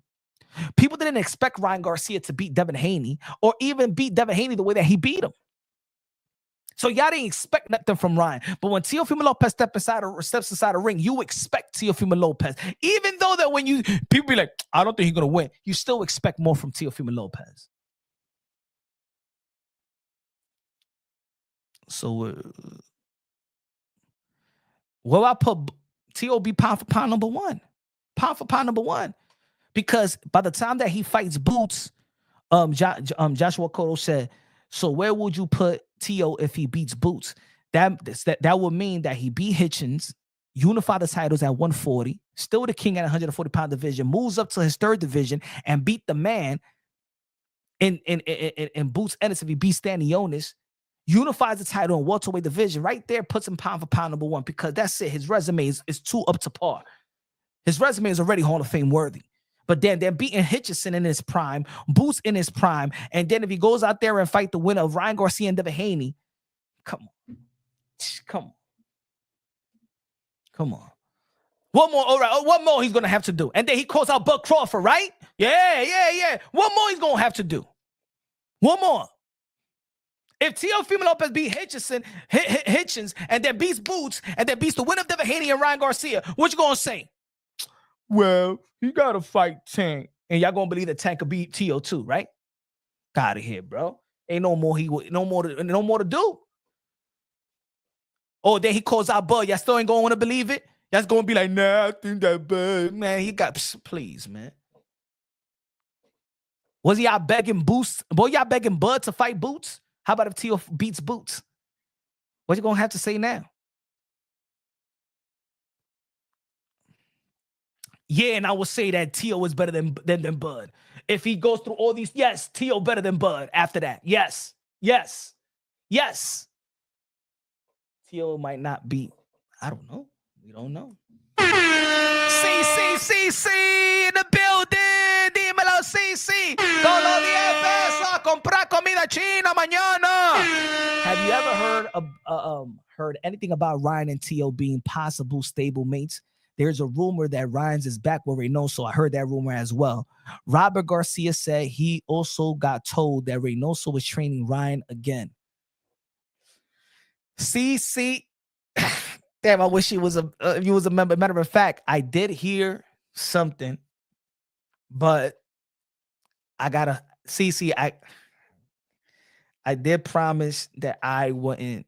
They told me information and confidant, so I can't say, because of course, somebody gave me their word. I'm gonna give them their word. They show me in confidant. All I'm saying, I could say that the rumor is highly interesting, and there's going to be an announcement. Matter of fact, CC, the announcement was supposed to be made the day before yesterday. As a matter of fact, the announcement was supposed to be made. Hold on. Give me a second.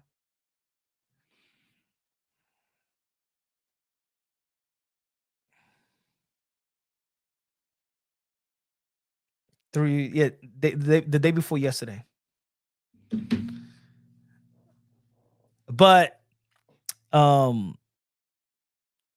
part of the rumor, I mean, people could go with the rumor, but an announcement is going to be made. It was supposed to be made 2 days ago.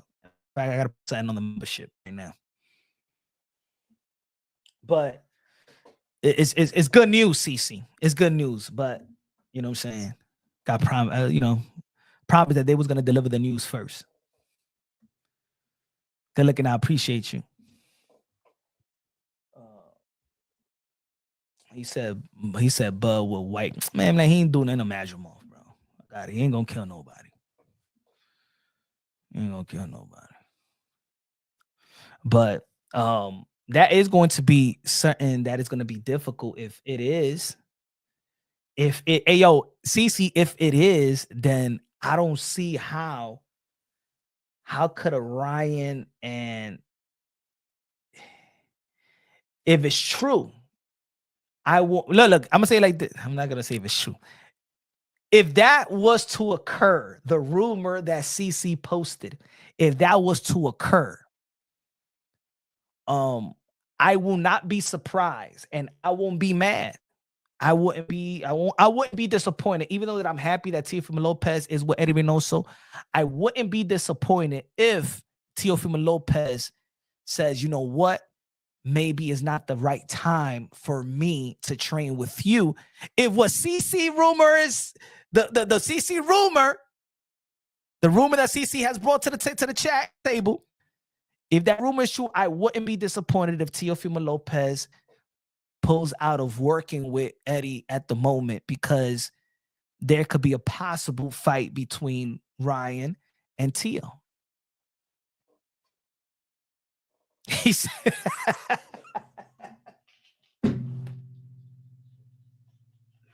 he said this confirms the rumor. Oh man, I don't know. Yeah.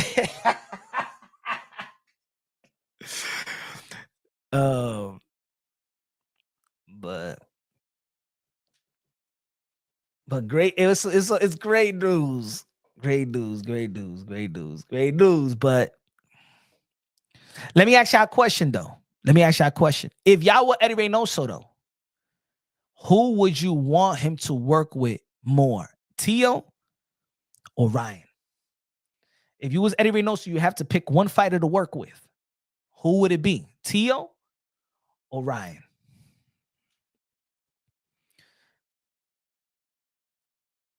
Because even if they fight, and if the rumors is true,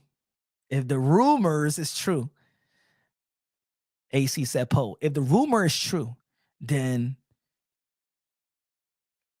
is a conflict of interest, right?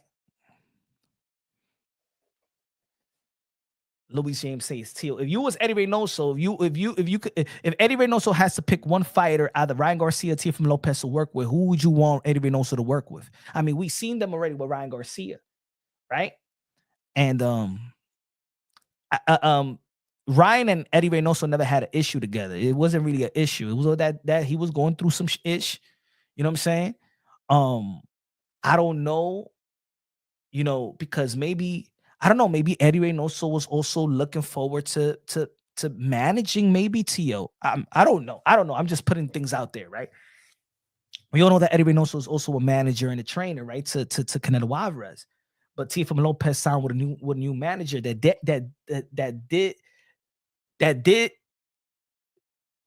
that affect maybe Eddie Reynoso saying, man, Teo, I know I could have been your manager and trainer too, bro. Could have hooked you out. Why you got Keith Connolly? You know what I'm saying? Matter of fact, let me go to Ryan. You know what I'm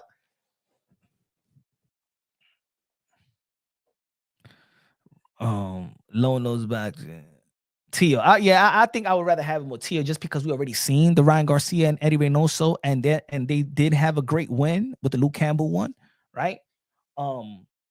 I do think that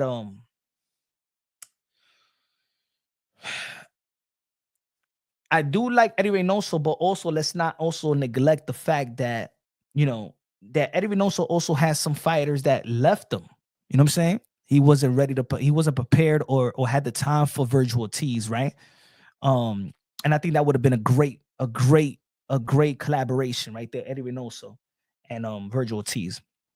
Luis Nery left. Sanchez left. Eddie Reynoso. So there's been fighters that have left Eddie Reynoso as well. And one of the things that I took it from Luis Nery, and I always knew that he said that Eddie Reynoso style is not good for smaller guys, because like Oscar Valdez and stuff like that. And Luis Nery doesn't feel like Eddie Reynoso is good for smaller guys, because Eddie Reynoso's style is not to throw a lot of punches, But when you in those smaller division, you need to throw a lot of punches because the opponents throw a lot of punches. And I think there's an interview with Louis Netti saying that, right? So I always thought that in the back of my mind, like, yeah, we all know that Canelo-Benavidez doesn't throw a lot of punches, and we know that his style is more of a little flat-footed, stationary and stuff like that. I think that, I don't know, does that take away from Teofimo Lopez athleticism? Do we want him to move more a little bit? Or do we want him to move a little bit more? Because, you know what I'm saying, Teofimo Lopez is going to be the smaller guy. So Teofimo Lopez also can't be just stationary fighter, as people may feel that Eddie Reynoso have this stationary fighter type of style with Canelo-Benavidez, right? In which Canelo-Benavidez he does have movement, but he don't have that type of movement like he used to have, especially when he fought Triple G the first fight. So I even though that it sound good, that's why we don't know if it's gonna be good, right? We hopefully that they have that type of chemistry. A lot of people have been asking Teofimo Lopez to bring a new person in alongside with his father. There was people that was trying to tell Teo, fire your father. At least Teofimo Lopez added to his team with a good trainer like his dad that already molded him to become a great fighter, right? And I think this collaboration could do very, very well. And the good thing about it is that Teo Sr. does get along with Eddie Reynoso. But in terms of the style that Eddie Reynoso has been teaching, I think that people could question, does it fit Teo? Does Eddie Reynoso fit? That's why I always say, I did like the idea of Teofimo Lopez and Coach Anthony. I did have the idea, the elusiveness. I like the way that Coach Anthony did elevate the defense and the skill set of Tevin Farmer. I did like what he did with Raymond Ford. You feel me? And I think that partnership right there with Coach Anthony, that he has mastered also the shoulder roll, right? He got that Philly style. He's been tutored also by the Mayweathers. So I would have always thought that. And he's young enough. He speaks the language. You think understand themselves. I think Coach Anthony and Teofimo Lopez would have been a match made in heaven, bro. In my opinion, because and also put it this way, Teofimo Lopez in the best training camps that he's had was training in New Jersey, right? And this side, when he trained for Vasily Lomachenko, when he trained to fight Vasily Lomachenko, it was up here. Guess what? Coach Anthony got his whole new gym over here, so it'll be accommodating for a Teo. You know what I'm saying? And he got the sparring. There's good sparring out here as well. It's close to Philly. I just would have thought that, of course, Eddie Reynoso. I'm just saying, before the Eddie Reynoso thing, I always felt like, damn, a Coach Anthony and the Teofimo Lopez would have been a good matchup, a good team.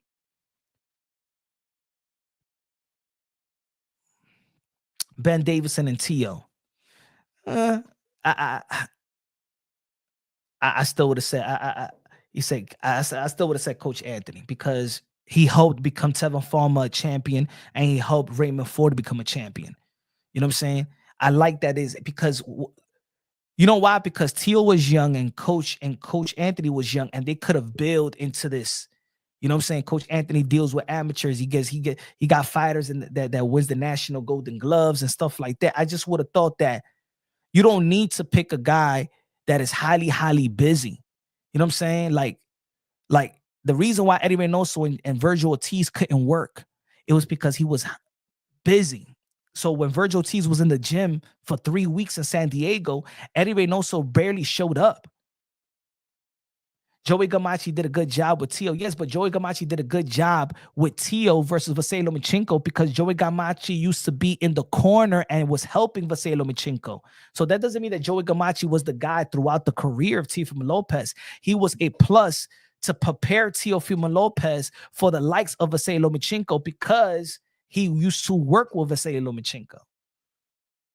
And look how great he did versus Vasily Lomachenko. You know what I'm saying?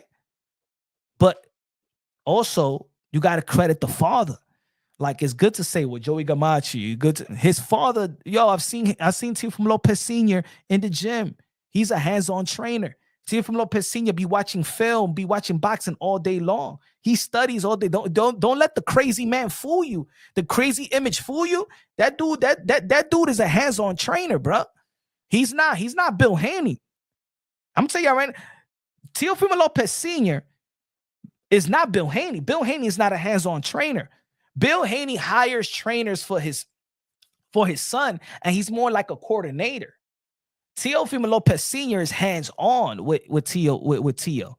That's why they will give, for example, Bill Haney Manager of the Year, not the Trainer of the Year. They will give Teofimo Lopez Sr. Trainer of the Year. He actually trains his son.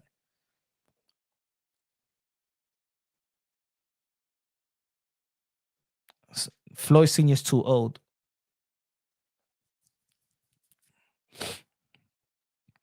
I think who else was good? Gerald Tucker. I always want to look. I wanted to see the new hungry trainer be together with the young hungry champion like a Teofimo Lopez. Gerald Tucker is good. Robert Garcia. I don't know about that one. Nah. I don't know, Robert. I don't know. I mean, he got a great gym. I think that's one thing about Robert Garcia's gym. I think it's a great gym, got a lot of sparring and stuff like that. I think Gerald Tucker would have been good as well. You know, Gerald Tucker that was training with Floyd Mayweather and stuff like that. I want the new. It's not. I don't want them to seek always the. It's easy to go to Freddie Roach. It's easy to go to Robert Garcia. You know what I'm saying? It's easy to go with these guys. Why not build with another great trainer? That's why I liked when Tevin Farmer was with Coach Anthony, because I know Coach Anthony did a lot for Tevin Farmer. You know what I'm saying? I don't even like that they're not working together. Look at Raymond Ford. I like how Raymond Ford changed. I like how Raymond Ford became a offensive fighter in the tutelage of, but then Raymond Ford want to go in Texas, stay in Texas, be under Shakur Stevenson, and and then it was I think that shit just messed up. But the reason, Lono's Boxing, the reason why you say Flo Sr. will be perfect for Teo is the reason why I say that Coach Anthony will be perfect for Teo. What do you think about Derrick James? Too flat-footed, in my opinion. I don't like his style too much, to be honest. Even in the beginning, is nothing against Derrick James, but I never think that Derrick James and Ryan Garcia was a good match. And you could tell Ryan Garcia was doing whatever he wanted to do, because Derrick James don't teach the shoulder roll. So when you see Ryan Garcia fighting the way that he fought Oscar Duarte and stuff like that, like, nah, Derrick James is not doing anything for Ryan, in my opinion. In my opinion, he's not doing anything. Teo Breadman. Breadman does like elusiveness. How about Teo, Coach Kevin Cunningham? Yeah, I like Coach Cunningham. I like the way he runs his gym. I like the way that he brings that elusiveness. I like the strength and conditioning that he does, the game planning he does. I like the way that I like the way that he transformed Erickson Lubin into a better boxer, into a thinking boxer. I like when Gervonta Tank Davis actually was with Kevin Cunningham as well. I do like the Barry Hunters and Patrick Harris. I want to see. I want to see also. You know who will be good, and y'all might not understand this. Y'all might not understand this, but peep this. I would even like to see Teofimo Lopez with Gary Russell Jr. They won't be like, oh, why? Because Teofimo Lopez used to train with Gary Russell Sr. when he was young as well. He used to go to their gym. He used to train. Gary Russell Sr. also used to help train Teofimo Lopez as well. So he's very familiar with the Russell family. You know what I'm saying? The Russell family is very, very cool with Teofimo. So the way that we see Gary Russell Jr. in the corner of his brother Gary Antoine, and I could see that gym. I could see the sparring. I could see how they could develop each other and help each other out. in the East Coast, I could also see Teofimo Lopez working out with them, and maybe Gary. I could see all of that. He said no because probably you don't know the history. I'm saying I was gonna say no if he's been also helped. That's why Teofimo Lopez got that flair. He don't got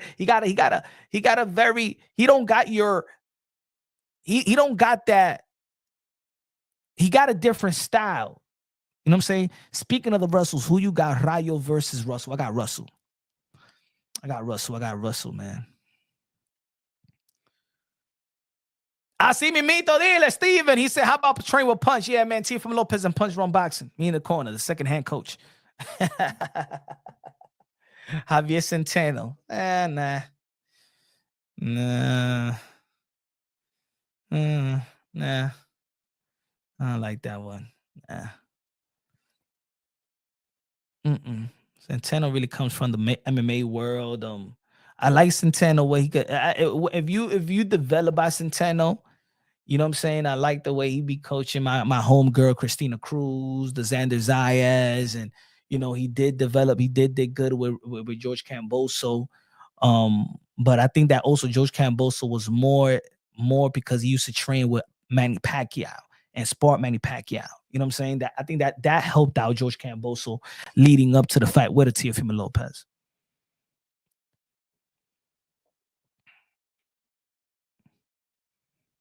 Tio and Papachenko. Dan Birmingham. I think Dan Birmingham is too old. I think Dan Birmingham did retire. Dan Birmingham retired, I think, already. That's why I think that Keith Thurman, Birmingham is not going to be in the corner with Keith Thurman. Dan Birmingham retired already. He still got a gym, I believe so. But I think he retired. I think he retired last year, 2 years ago.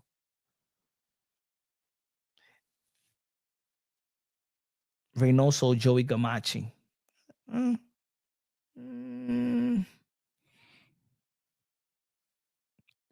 I think put it this way. If Canelo Alvarez, doesn't like the style, the slick, what people say the slick black style, right? He don't like Demetrius because he's going to run too much. He doesn't like what he said. Bud Crawford, he said that Bud Crawford will run too much. He runs too much. He doesn't like that. It's not his favorite style. If it's not Canelo Alvarez's favorite style, that means it's not Eddie Reynoso's favorite style. Because Eddie Reynoso will teach you to beat that style easily. See, so if Canelo Alvarez doesn't like the style of Lara's and the Floyd Mayweathers and the, you know what I'm saying, the Bivals or whatever, that means his trainer can't teach you at the elite level to overcome that style in a spectacular fashion. Meaning, I'm looking at Tio versus Richardson Hitchins and Tio versus Boots. How much does Eddie Reynoso like the style of Hitchins? So if you asking me, who I'd rather have, Joey Gamache or Eddie Reynoso for Hitchins, I probably will say Joey Gamache, right? If I'm assuming Eddie Reynoso doesn't like that style. Because if he doesn't like that style, that means he don't like his fighters fighting that style. That means he doesn't like teaching to fight that style. I mean, that's something that we could look, you know what I'm saying, that we could talk about. Look into it. Here we go. Viene. Mírate, Tigre, con Lono Bazedique King, con Troy King. Lono's boxing. You know what it is, brother? You're not paying attention to boxing. You're paying attention too much to boxing content creators. You're paying too much to boxing content creator. Okay, who he's trained to at this level, mi hermano? Who? Lono's boxing, dime. Who he's trained? Lonos Boxing, no, porque este tigre today me tiene quillado, porque yo sé que because you just mentioning his name, porque tú lo veas ese tigre in the boxing voice and think that, okay, yeah, what about him? ¿Verdad? Who he trained, what world champion he's trained to say, you know what, Teofimo Lopez should go to him. Diablo, Lonos Boxing, ¿qué te está pasando a usted? What was happening to you, my brother? Ese di que Troy, Teofimo Lopez at this stage of his career, he's going to go through Hitchins, to Jaron Ennis, and Ryan Garcia. Oh, no, let's get this guy. Diablo, qué estúpido you are today. We went from Eddie Reynoso. Di que tu Troy King. Mira ese tigre Lonos Boxer.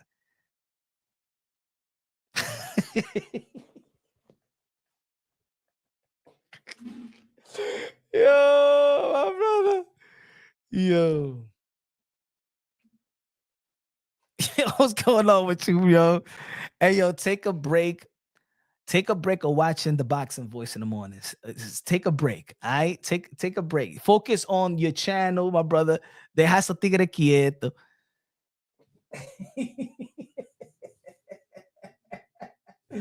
He said, we talking about Joey Gamachi. We talking about Robert Garcia. We talking about Yo, we talking about a great 3-fight deal, and this guy comes with maybe Teofimo Lopez and Troy. I mean, he could learn.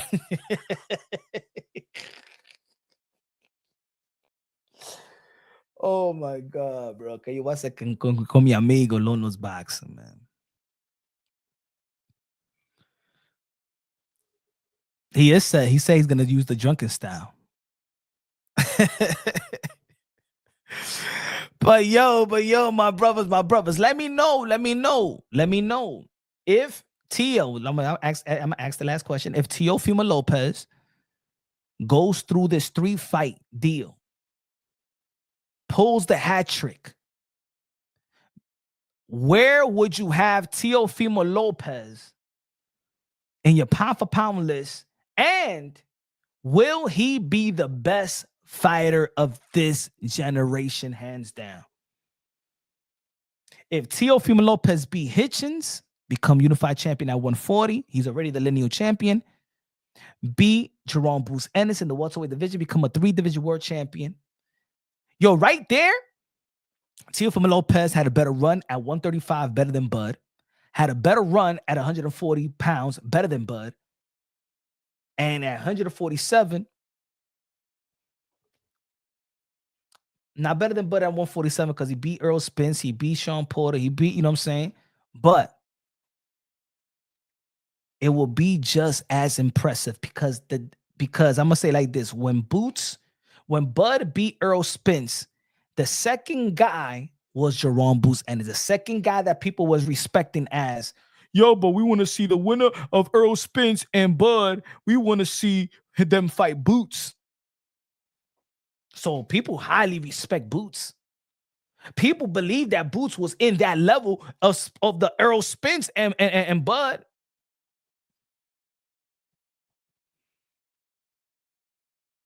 Yo, those 2 victories already is going to be massive. And he's going to beat them in their prime. And they're undefeated.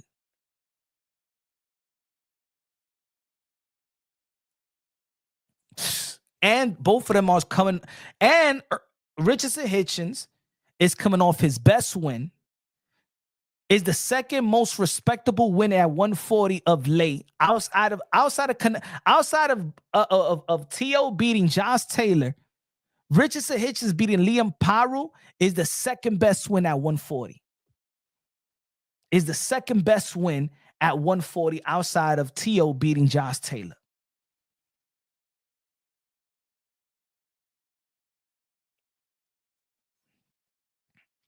Ladies and gentlemen, y'all already know, man. Good looking out for tuning in. Tomorrow we going back live. Shout out to the people that was following the live on IG. Shout out to the people that was following the live on X, formerly known as Twitter. Shout out to the people in YouTube. Let me see where we at in X. If you haven't subscribed on X, you already know where to go.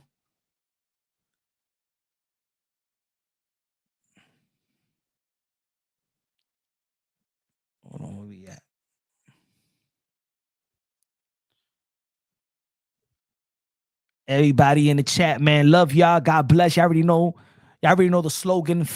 God first, everything second. Fight plus survive equal true champions. The best investment you can make in your life is have God in your heart.